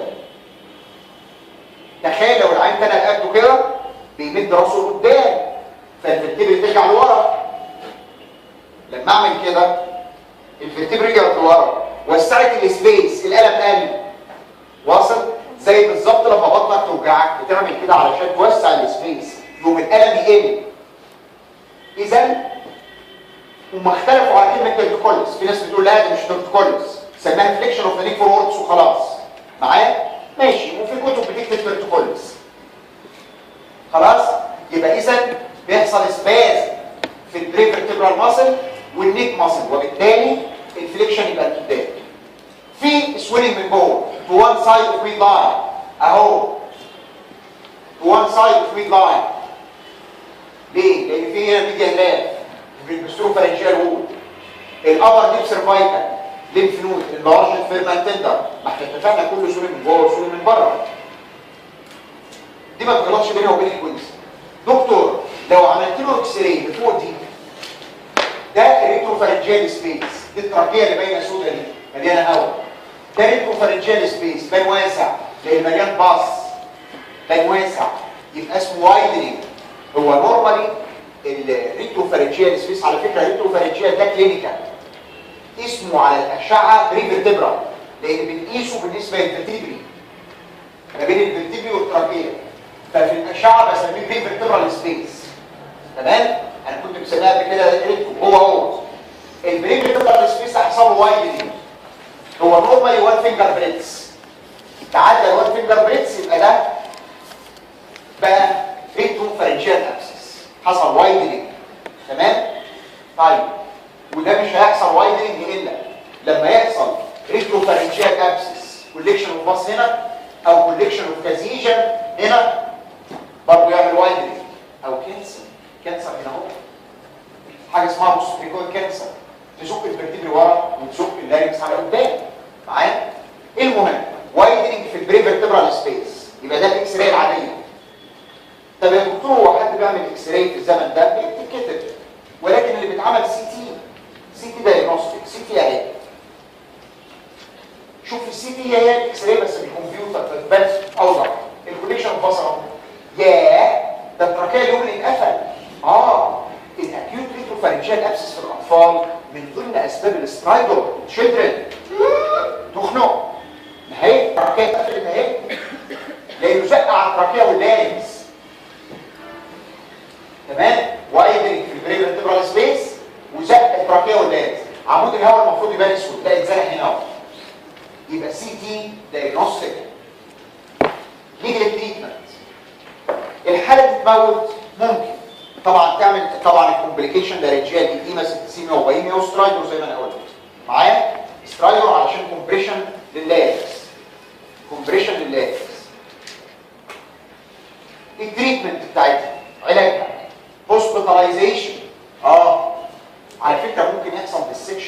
لغايه ما تعمل ريتروبرتونيال ابسس لتحت لغايه الابدومين.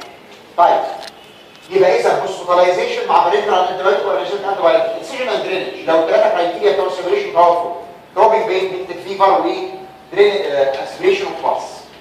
خلاص؟ اندر جنرال انستيزيا هتفتح من جوه، خلي بالك الكوينس اللي تحت من جوه، البارافرنجيال ابسس من بره، الوبيدستروماستويد، الاكيوت ريتروفرنجيال ابسس من جوه، لان ورا الميكوزا على طول برضه، تمام؟ الميكوزا والمصل، بس هتفتحها من بره ازاي؟ يعني انت هتفتح الفرتبرال ماسل ما ينفعش، وبالتالي ده من جوه هتنيمه جنرال انستيزيا، لازم لان في البستروفرنجيال وول جنرال انستيزيا تميل راسه لتحت. الجراح قاعد اهو، الجراح قاعد هنا، اخلي العامل بتاع ترابيزه العمليات يوطي راس الترابيزه ويعلي رجلين العيان علشان لما افتح وينزل باص بالجهاز ينزل على هنا، ممكن ينزل على اللنج، تمام؟ هيجيله برونكونيمونيا ومشاكل في اللنج. دي اول بريكوشن علشان ما يحصلش اسبريشن اوف باص. تاني بريكوشن يكون في ايدك جهاز شفاط، تمام؟ تالت بريكوشن يكون في كف اندوتراكيال تيوب، اهي الكف اهي بالونه سدت التراكيه، يقوم لو جه باص ما ينزلش على التراكيه واللنج. يبقى خدت 3 بريكوشنز علشان الباص ما ينزلش على اللنج. اول بريكوشن في ايدي جهاز شفاط، تاني بريكوشن ترينتلنبرج بوزيشن اسمه ترينتلنبرج بوزيشن اللي هي الراس واطيه والرجلين عاليه، تمام؟ تالت بريكوشن كف اندوتراكيال تيوب، تمام كده؟ يبقى 3 بريكوشن دول خدتهم علشان ما يحصلش اسبريشن اوف باص، وتفتحوا فيرتيكالي اوفر ذا ابسس. ده الاكيوت. الكرونيك ريتروفارنجيال ابسس بقى، اذا كان الاكيوت سابيوريشن هنا اهو، فالكرونيك الانفكشن هنا اهو، وبالتالي لما يحصل انفكشن هنا يزقوا كل ده على قدام، يبقى في الميد لاين. الاكيوت كان وان سايد اوف ميد لاين، تمام؟ الكرونيك ريتروفارنجيال ابسس يا دكتور هو الكولد ابسس، هو البولس يديس اوف ذا سباين، ده مش باص، ده كازيشن كيسياس ماتيريال. العيان عنده من الاصل بالمونري تي بي، والبالمونري تي بي هو اللي عمل كولد ابسس وديستراكشن في الفرتبري معايا. يبقى الديفينيشن ده كوليكشن اوف كيسياس ماتيريال بيهايند البريفيرتبرال فاشيا، ورا البريفير ملوش دعوه بالميديا ناب، طبعا بيعمل ديستراكشن للفرتبري. لما تيجي تشوف بقى الكلينيكال برزنتيشن ما ينفعش تقول لي جنرال كونستيوشنال سيمبتوم، ده اسمه كولد ابسس لانه كولد ما بيعليش حراره جامد. هو التي بي بيعمل ايه؟ دفيان، تمام؟ مش حراره، مجرد لو جريد فيبر. وبالتالي اي واحد عنده تي بي من هنا لغايه سنه 6 البطنه والجراحه والنساء والكلام ده في حاجه اسمها تي بي توكسيميا. طالما عنده تي بي يبقى عنده تي بي توكسيميا، 2 نايت و2 لوس يحصلوا له. نايت فيفر، نايت سويتنج. افتكر فيلم عماد حمدي لما كان بيمثل ان عنده الضرر التي بي معاه وبيكح دم وبتاع. فعلى فكره كان موظف في الريش بالمناسبه يعني هنا في مصر العين، شغلته الاصليه. فدلوقتي عنده تي بي توكسيميا اللي هو نايت فيفر، نايت سويتنج، يعرق بالليل ويدفى، تمام؟ لوس اوف ويت ولوس اوف ابيتايت، ملوش نفس الاكل، تمام؟ ويفقد الوزن. بالمناسبه التي بي اسمه ايه باللغه العربيه الفصحى؟ الضرر. والضرر تساوي كلمه السل، والسل يساوي كلمه فقدان الوزن. سلب ما عادش فيه معاك. يبقى اذا لوس اوف ويت. سل ولا سل؟ سل. فهمت الكلام؟ مش سل. طيب هو عنده من البدايه دكتور بالمونري تي بي، يبقى عنده كافورموكسس، ما هي دي اللي جابت له الكولد ابسس. تبلوكل بقى يا دكتور، انت عندك فكره يا جماعه ان وانت بتبلع انت نورمال، وانت بتبلع الفارنكس بتتحرك اب اند داون اجينست الفرتبري ثابته، والفارنكس يعمل فريكشن عليها من فوق لتحت. لما الفرتبري متدمره يبقى الفارنكس وهو بيطلع وينزل يوجعه معايا، وبالتالي عنده ديسفيجيا ودروفيجيا ودريبلينج اوف سلايفا، عنده سويلنج من جوه وسويلنج من بره زي ما اتفقنا، كله سويلنج من جوه وسويلنج من بره. السويلنج من جوه في الميد لاين في البستروفارنجيال وول، لان ورا الميديا ناب، فاهمين اللعبه؟ تمام؟ ده السويلنج اللي من جوه. السويلنج اللي من بره مش سويلنج، ده تندرنس وريجيديتي. راسه مخشبه، رقبته مخشبه. ليه؟ لان الفرتبري ديسترويد وتندر لانها ديسترويد. ستيفنس وديستراكشن في الفرتبري. الانفستيجيشن اكس راي الاقي وايدنج في البري فيرتبرال سبيس مع ديسترويد فيرتبرال بودز. خلاص بقى؟ ما هو كازيشن عامل ديستراكشن، يبقى لازم ديسترويد فيرتبرال بودز. طبعا ما حدش بيعمل اكس راي، بنعمل سي تي دايجنوستيك اللي هو برضه وايدنج وديستراكشن في الفيرتبرال بودز. يبقى مين اللي بيعمل ديستراكشن في الفيرتبرال بودز؟ الكولد ابسس اللي هو بيجي للادلت، الاكيوت ريتروفارنجال ابسس للتشيلدرن. اعملوا الانفستيجيشن بتاع التي بي اللي هي الشيست اكس راي والسيوتم اناليسيس اتليست 3 مرات. التريتمنت بتاع الكولد ابسس. ايه علاج الكولد ابسس بقى يا جماعه؟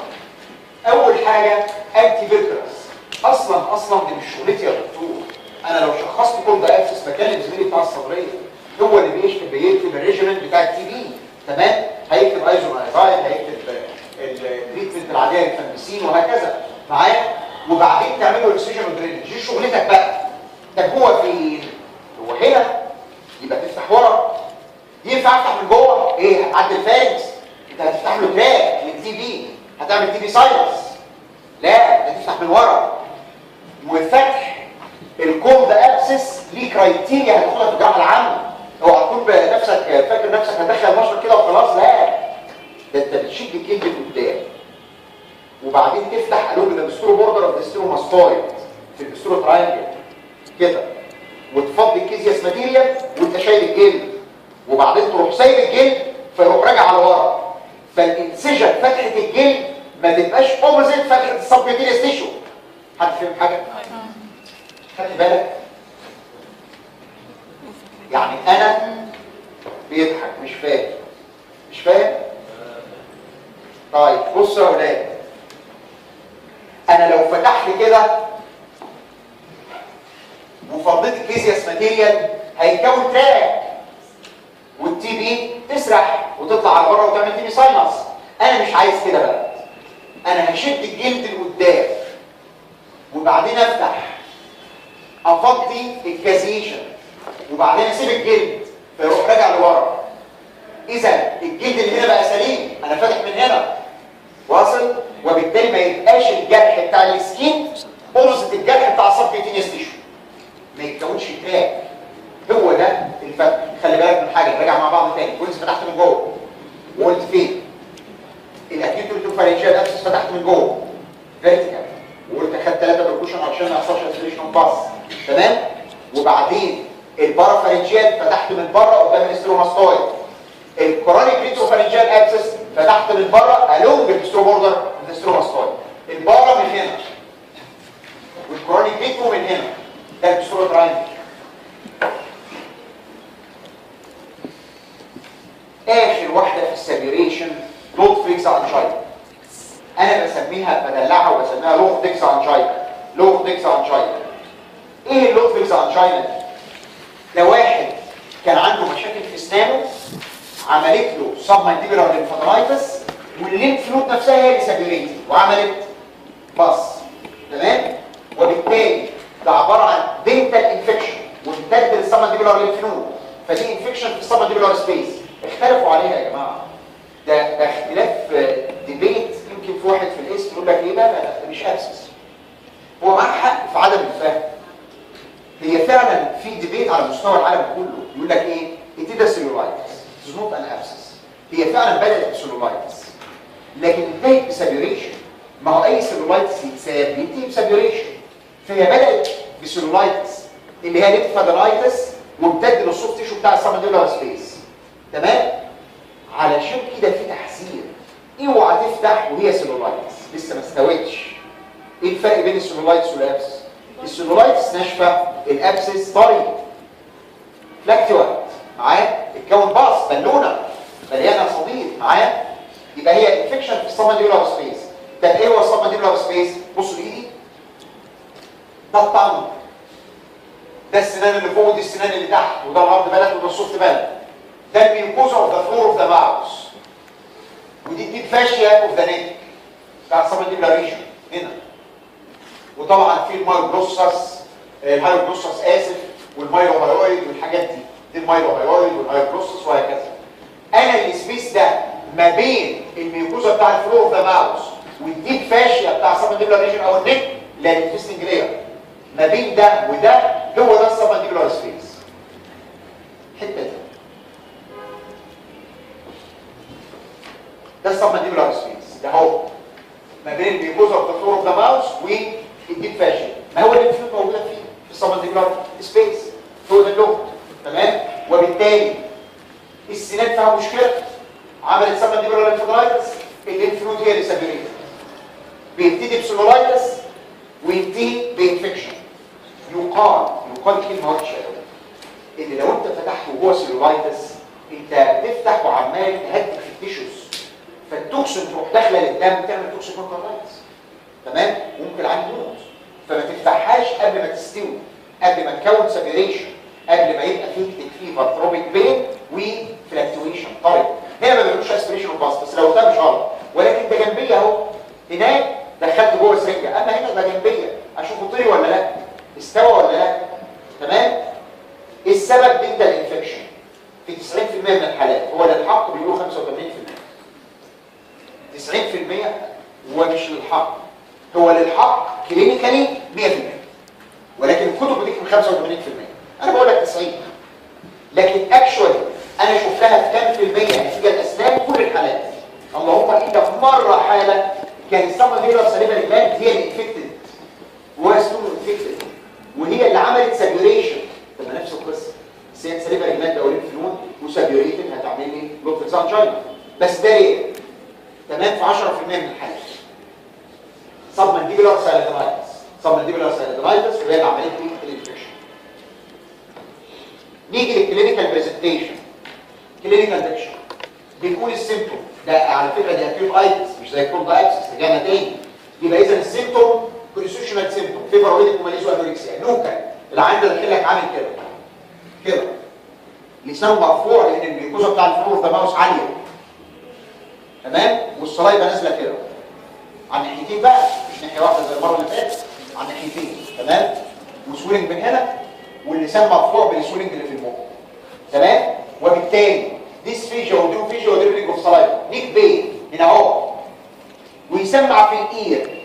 مين الشطوره اللي يقول لي يسمع في الاير عن طريق انهي نيرف؟ ترايجينال. ده فيس ترايجينال. المره اللي فاتت كان فاركس جلوسوفارنجيا معايا. تمام. الساينس بقى جنرال على فكره نفس كلام الستون بتاع السبمنديبولار ساليفري جلاند، ده سؤال اس كيو وموجود عندكم في الكتاب. الستون بتاع السبمنديبولار ساليفري جلاند لو عملت بين تسمع في الارع عن طريق النيرف ترايجينال معايا. الساينس هاي بيكتشر من بالس لوكال، سويلنج من جوه وسويلنج من بره. تعالى نرسم.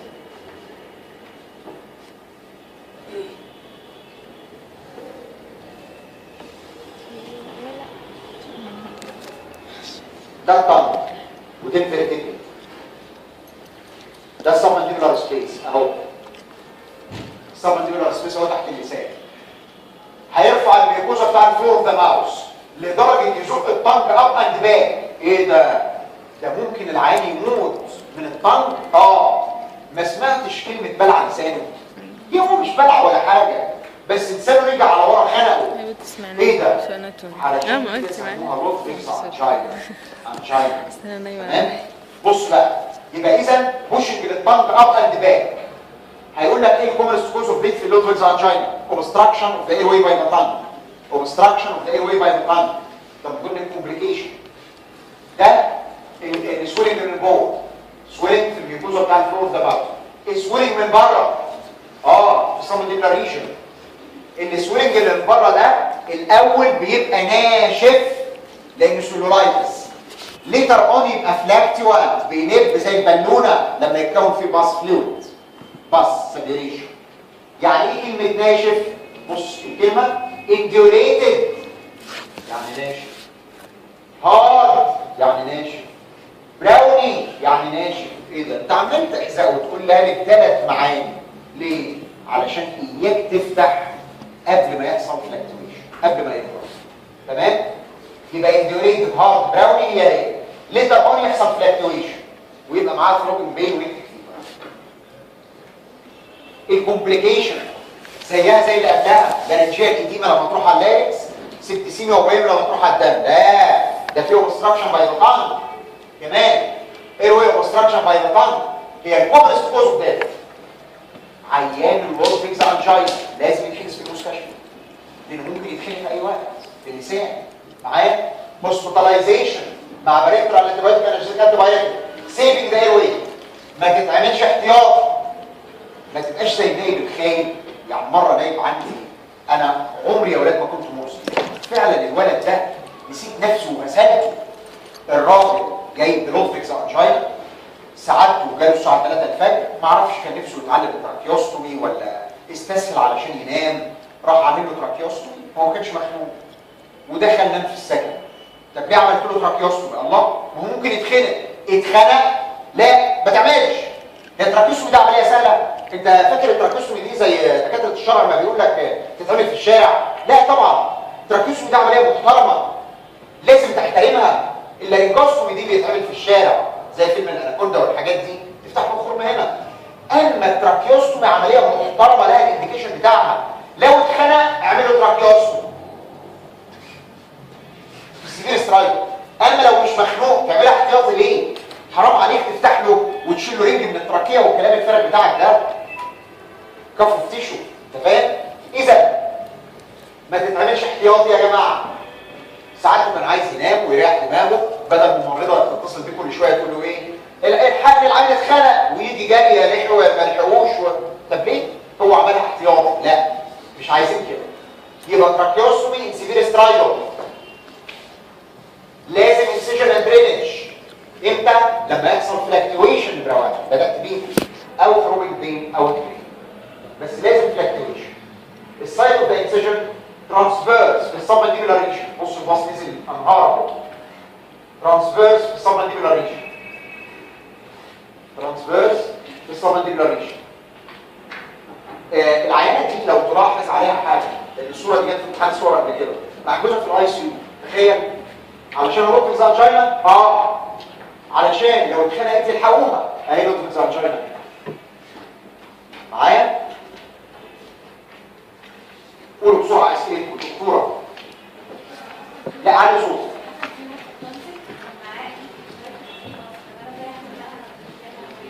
حصل تومر في التونسل.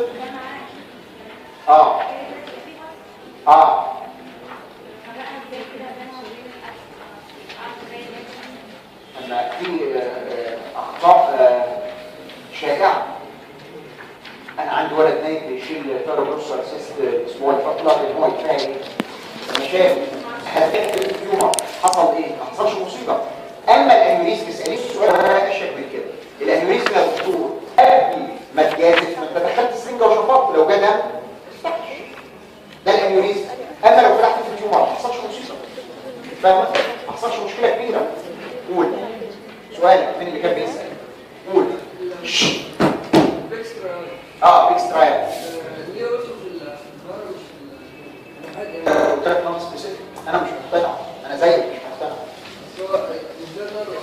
ايوه بس الكاركتر بتاع السويرك لا في اللازر فرنشال وول. يعني انت تقصد تقول ليه ما عملوش ترايد كوينز؟ ده كلام قديم، ده كلام قديم على فكره.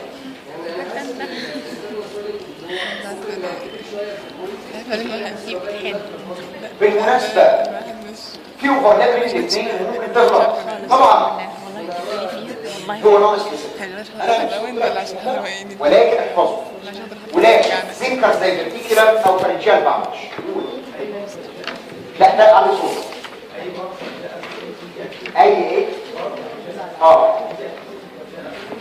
لا مش شرط. انا شفت حالة طفلة الاثنين مع بعض لكن مش شرط، لان في بينهم ديب فاشيا اللي هي الاسم اللي هي واخدين فاشيا تفصل الاثنين عن بعض. فاهم؟ الزنكر زي الفنتيكولم او الفرنشال باوتش. ناخد بسرعه الديزيز ده. انا عايزك بس تبص للصوره المعبره دي. يا سلام يا ولاد. بصوا يا ولاد، نصيحه ليكم، عايز تبقى جراح شاطر لازم تعرف اناتومي كويس قوي. مش تعرف اناتومي، لازم تهرس الاناتومي كويس قوي. زي ما كانت بقول لك ايه، هاشنج، تهرس الاناتومي كويس قوي. اناتومي زي الباثولوجي يساوي جراح شاطر. ده عباره عن ايه الصوره دي؟ ده لارنكس، فيرويد كارتلج، كريكويد، وتراكيه. ده الايروي، تمام؟ ده اللي هو يكون فوقها، ده الفارنكس، وده اللي هو الاورو، وده اللارنكس والتراكيه من قدام، تمام؟ هنا بقى الفارنكس الهايبو، وبعدين الاسوفاجاس. دكتور ده الاسوفاجاس؟ ده هنا يعني المعده؟ مش في حاجه اسمها اللور اوسوفيجيال سفنكتر والابر اللي هي دي. وصلت الصوره جايه ازاي؟ يعني ده يا دكتور الهايبوفارنكس؟ يعني دي يا دكتور، بص دي بتعمل ايه؟ يعني دي يا دكتور اللي اسمها الانفيروكوليستريكتور ماسل. الانفيروكوليستريكتور ماسل عضلتين وليست عضله واحده. الانفيروكوليستريكتور ماسل دي عضلتين اسمهم ايه؟ عضله طالعه من الاوبليك لاين الثايرويد كارتلج، من الثايرويد كارتلج اسمها ثايرو فارنجياس تروح للميديا تراك، وعضله طالعه من الكيلكويد وتلف وتعمل رينج عند الابر اسوفيجاس اسمها كليكو طالعه من الكيلكويد، كليكو فارنجياس. يبقى احنا عندنا تو بارتس عندنا انفيروكوليستريكتور، واحده ثايرو الفايبرز بتاعتها اوبليك فايبرز، واحده كليكو الفايبرز بتاعتها ترانسفيرس. خلي بالك دي الابر اسوفيجيال سفنكتر اللي هي كليكو فارنجياس، تمام؟ اللي بتطلع على جيش الجوس بتاع الاستومك. استنى عليا، دي اوبليك ودي ترانسفيرس. ايه ده؟ يعني في ديفكت بينهم، مفيش في ماسل كود؟ الديفكت اللي كان هنا ده اسمه كيليانز ديهيسنس. كيليان في 1906 اكتشف كيليانز ديهيسنس. يعني ايه ديهيسنس؟ يعني ديفيشنت، يعني مفيش في ماسل كود، تمام؟ ايه ده؟ انتوا قالوا لكم في الباثولوجي الهرنيا بتيجي ازاي؟ الهرنيا هنا الاجواينال هرنيا. الاجواينال هرنيا بتيجي ازاي؟ خرم في الانتيرو ابدومينال رول. خرم يعني ويكنس، يعني حته فاضيه مفيش فيها عضلات. وحصل كونستيبيشن او الانترا ابدومينال بريشر زاد بكحه جامده او بحزقه، تمام؟ راحت حته من الانتستين، انا اسف لللفظ، باظه من الخرم اللي هو الانجوينال فورم، راحت طالعه. طب نفس القصه، حته ديفكت مفيش في ماسل كود، تمام؟ اهو اسمه كيليانز ديهيسنس، وحصل سبازم في الاسفنكتر دي وانت بتاكل، الاكل ما بينزلش، الانترافرنجيال بريشر زاد، راح حصل هرنيشن للميوكوزا. تعالوا نرسمها رسمه ثانيه، رسمه كورونا. بص الهايبوفارنكس اهو، والاسوفجاس اهو، ودي كيلكوفارنجياس، ودي الثايروفارنجياس.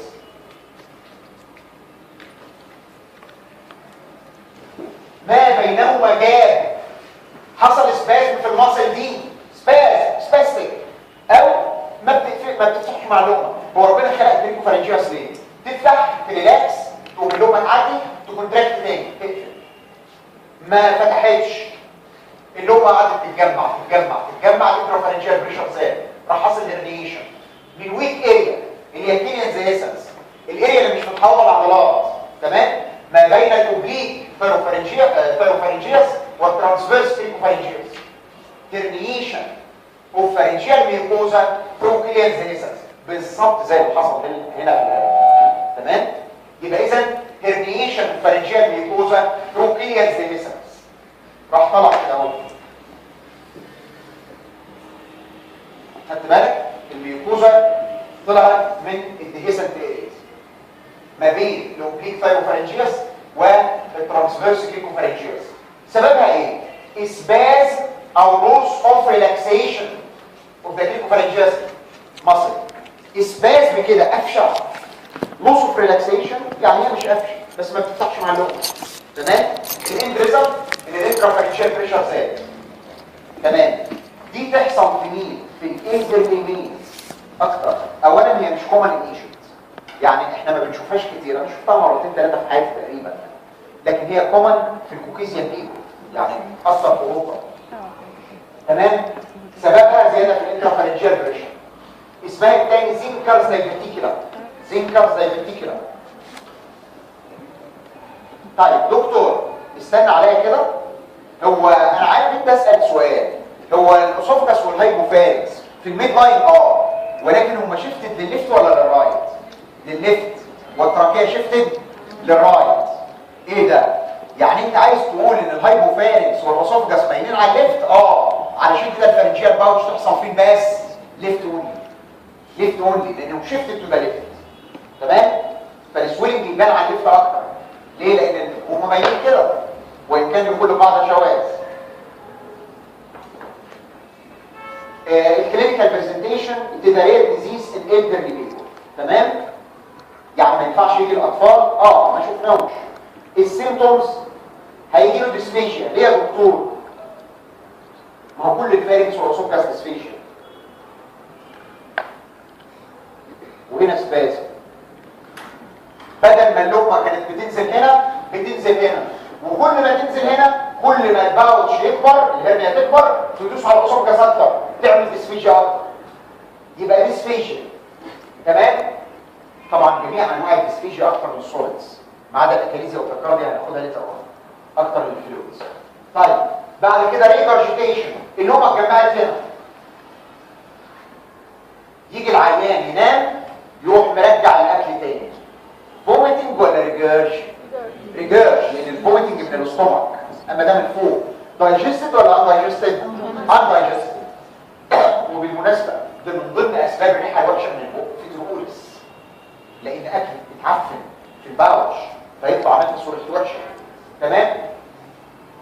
يبقى ريجرجيتيشن اوف ان دايجستد فود. نيك سويلنج على الليفت سايد بس، لان الهايبوفارنكس والاسوفجاس باينين على الليفت. نيجي للاكزامينيشن السايدز على النيك. السويلنج على الليفت سايد. السويلنج ده هو نفس الكاركتر بتاع الهيرنيا اللي قالوها لك في الباثولوجي السنه اللي فاتت، اللي هو كانت سيستيك ريديوسابل او كومبريسابل، بتزيد مع الحزقه والكحه. نفس القصه، سيستيك كومبريسابل بتزيد مع الكفن والسترين. تمام؟ عند الانترو بوردر اوف الستروماسويد، عند الانترو بوردر تحت الستروماسويد جاست، تحت الانترو بوردر معايا؟ يبقى ده على الليفت سايد. قلنا ليه؟ دكتور لو انا شفت من جوه ده اللانس ده وده فوكال كود وده فوكال كود، ده الهايبوفارنكس، هي دي البايرفور، والناحيه الثانيه المفروض في بايرفور، دي البايرفور. الاقي جواها في خرم اللي هو ده، وانت هتشوفه بعينك يا دكتور؟ لا، صعب قوي. ليه؟ لان انت بتبقى كونجستد ويديمتس، وفي سلايفا في زورك عماله تتجمع هنا، وفي اكل هنا. تمام؟ وبالتالي هتلاقي فروث اوف سلايفا. تلاقي ده طبعا انت مش هتشوف الاكل اللي هنا، لكن تلاقي فينا سلايفا متجمعه.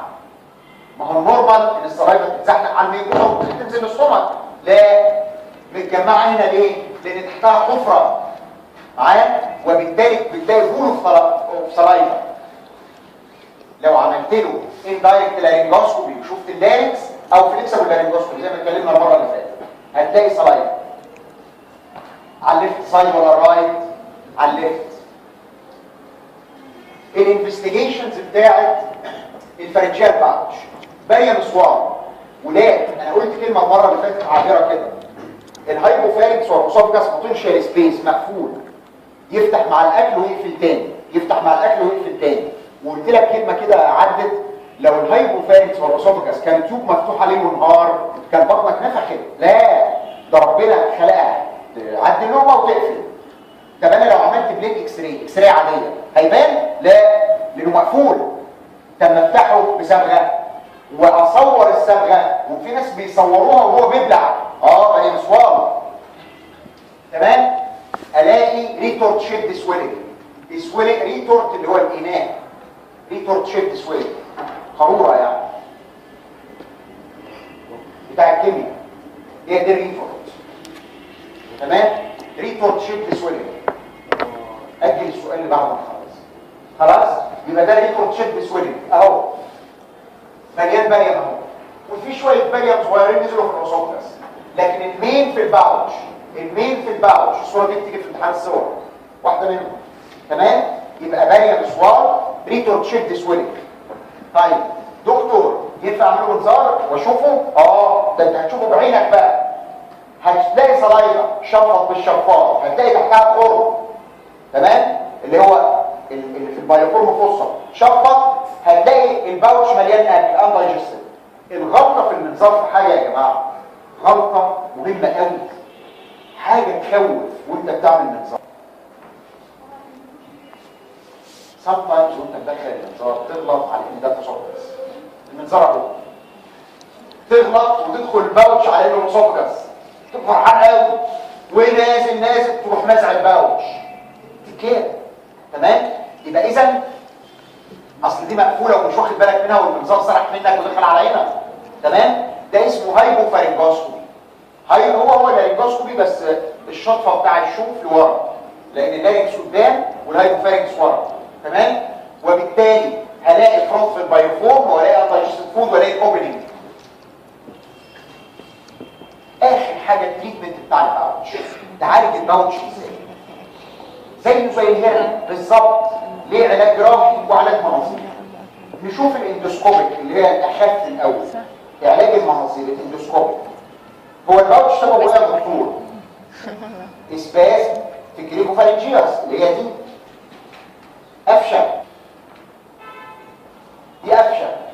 طب لو الباوتش ده لسه صغير كده وجاي ودي قفشه اوسعها، يقوم توسع، يقوم اللقمه تنزل هنا، الباوتش يمنع يكبر، وكفى الله المؤمنين شر القتال. ده لو العين جالك وهي لسه سمول معايا، يعني ما كانتش كده بقى، كانت كده لسه صغيره، تمام. فاذا لو انا وسعت العضله دي، تمام، خلاص الاكل هينزل والانترافارنجيال بريشر يقل. توسعها ازاي؟ بتدخل المنظار تلاقي السفنكتر قفشه كده، تجيب الاستيك دايليتور.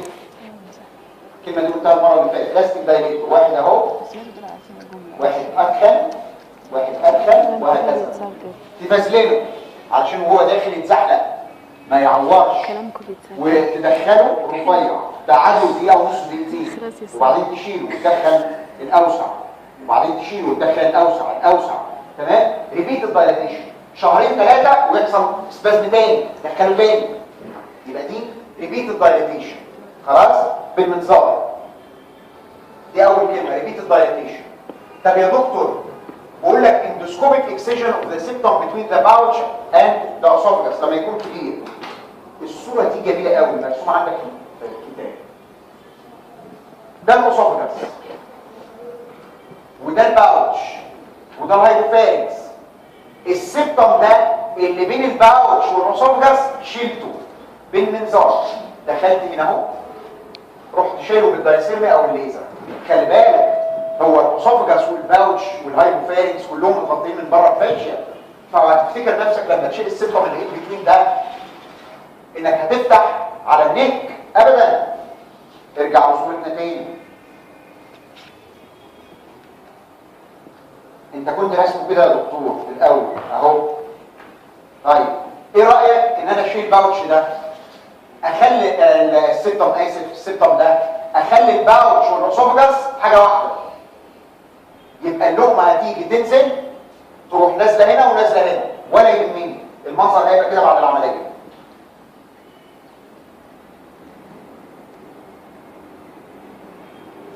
تمام كده؟ ده كان اسمه الباوتش وده الاسوفاجس، كان في سبتم ان بتوين، دخلت بالمنظار من هنا وطيرته. خلي بالك من بره متغطي الفاشيه، انت ما فتحتش شو على النك، تمام. يبقى اكسجن اوف ذا سبتم بليزر او دايترمي.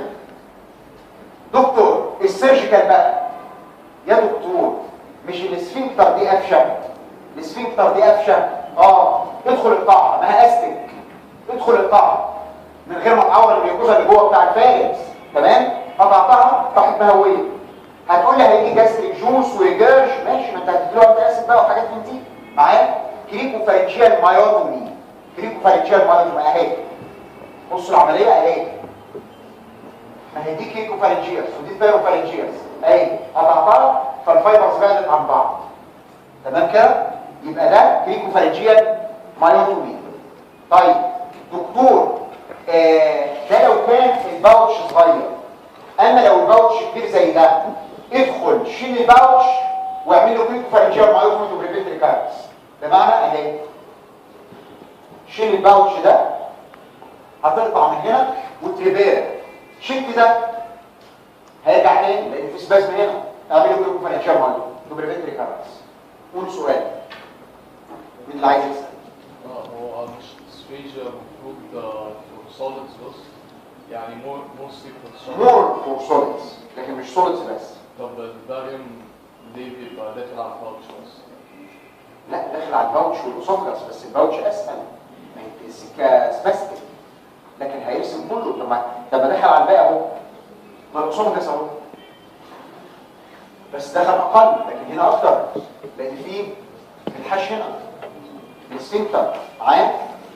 خلاص كده خلصنا كده الفرنجيال باوتش او زنكر زي ما تيجي. على فكره احنا بقى لنا بس موضوع الالسرز، انا مش عايز اشرحه لان ده انتوا هتذاكروه، ده تجميعه انا شرحتها، بس عايز اقول لكم البنفجاس والبنفجول والحاجات دي. بس دي قولي بسرعه. هو أنهي الصلاة بتتجمع؟ الصلاة دي ما بتنزلش من سهلة يعني. لا هي لو كل نوع مش مصر قافله على سبيس لازم جراحه ضيقه. وبعدين ونفس الفكره مع الباريه ما نزلش كتير برضه. انا ماليش في المناصير اعمل تدريب بلدي. انت اسهل الصليبة لا تروح الكفرة اسهل يعني لا يحفة قدامها هتروح طبعا مادام السكة التانية مش حلوة. ردي طيب هو في الفاشية اللي بره أصلا مش برضو عاملة باوتش، مش مغلفة كله؟ ماشي. عاملة باوتش هي عامله باوتش بس الفاشيه ديت مفيش مشكله لانك انت عندك هنا في فتحه كده واحده تخينه صح؟ لما تشيل المصص دي الفاشيه تبقى سايبه على كله على بعض، الفاشيه مش هتبقى فيها كونستريكشنز. المصص زي اللي بتبقى مضيقه الحته. بس قسم الايه اللي دي مفيش فيه سيده واحده بس. ولاد الابسط اوف ذا ماوث الفاركس هتقعد تراها سهله قوي، بس حته السكين ديزيز الحمد لله رحموه. طبعا هتقراها كلها، ايه نقراها لوحدنا؟ وطبعا البلاد دي استخدامها المره اللي فاتت كلها. هو بس السكين ديزيز يعني جمعنا معانا بنقول هو ليه يا دكتور انت بتاخد السكين ديزيز في الاوروفارنجيال ألسر؟ لان ربنا خلق الانسان ليه كفر من بره، قشره من بره ولايننج من جوه. القشره اللي من بره دي اللي هي السكين، واللايننج اللي من جوه ده الميوكوزا. نفس الديزيز اللي بتيجي هنا بتيجي هنا، تمام؟ اللي هي بيسموها الاوتومين ديزيز عامه. فبنقول السكين ديزيز في حاجه اسمها بنفجاس وشبيه بيه بنفجوي، قول يعني شبيه بيه. البنفجاس ده مع اني الى الان كل ما افتكر اقرا ترجمته انسى، ما اعرفش يعني ايه بالعربي، بس هو مرض سيدنا ايوب اللي عنده فكره كان مرض اسمه بالعربي، تمام؟ فالبنفجاس عباره عن ايه؟ بولي وبتفرقع وتعمل ألسر. بولي زي الحريق، تمام؟ بس هو مش حريق، بولي وبتفرقع وتعمل ألسر، ده البنفجاس، تمام؟ وبالتالي زي ما هو في السكين موجود في الميوكوزا بتاع الماوس والفاكس. طيب دكتور هي البولي دي فين؟ سوبرفيشال في الابيثيليوم، في الابيثيليا لير. تعال شوف السكين كده رفلي. السكين مكون من ابيثيليوم ابيديرمس وبعدين الديرمس،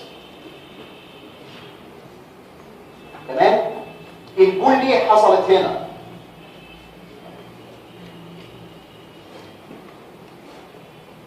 تمام؟ في الابيثيليا لير انترا ابيثيليا ليجن، فحصل فيها ميه زياده. معايا لو خدت بايوبسي هلاقي في ميه في الابيثيليا. طب يا دكتور مش الديب لير اوف ابيثيليوم اوف ابيديرمس لها اسم؟ بريكت سيل. الديب لير من البريكت سيل دابت في الميه، وبالتالي اسمها اكانثوليسيس او بينطقها اكانثولايسيس، اكانثوليسيس. فتلاقي البريكت سيل دايما معايا ده فيها اكانثوليسيس. البنفجويد بصوا دي بقى هتعمل ايه؟ البنفجويد هنا، البنفجاس هنا، البنفجويد هنا، ونفس الكلينيكال بيكشر. فاذا لما ده يعمل بولي الابيثيليوم اترفع وهو نورمال، وبالتالي مفيش فيها اكانثوليسيس، البريكت سيل سليمه. واصل؟ يبقى دي انترا ابيثيليال ده البنفيجاس، بينما البنفيجول سب ابيثيليال في الديرما لاير. تمام؟ يبقى سب ابيثيليال وبالتالي مفيش فيها اكانثوليسيس. مرض بهجت اللي هو الراجل التركي اللي انتوا خدتوه في الرمض ميسي ديسيز، هو عباره عن حاجتين: اوروجينيتال ألسر ايريدوسايكلاس انفلاميشن في الايريس والسيليربول، بيقسموها لثلاثه بقى: اوروفارنجيال، جينيتال، ايريدوسايكلايتس. ده اوتومين ديزيز. بهجت لما اكتشفوا الثلاث حاجات دول بعد ما مات طبعا، اكتشفوا حاجات ثانيه، بلاوي ثانيه خالص للبيتس. ده هم الثلاث حاجات المشهورين بيه، ولكن اكشوالي ده اوتومين ديزيز. كل دول اوتومين بيتعالجوا بالكورتيزون.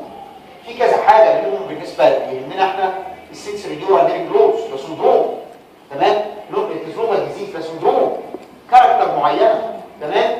الدراج ايرابشن لو انت خدت دواء وعمل الفيزيكال والكوبايبات ممكن تفرقع وكان عندك حساسيه ليه هيبقى ممكن تفرقع وتعمل غلط. ده بس انا يمكن قلت لكم الحته ده عشان ماشي كده والله انا كده خلاص الحمد لله. عندك السكين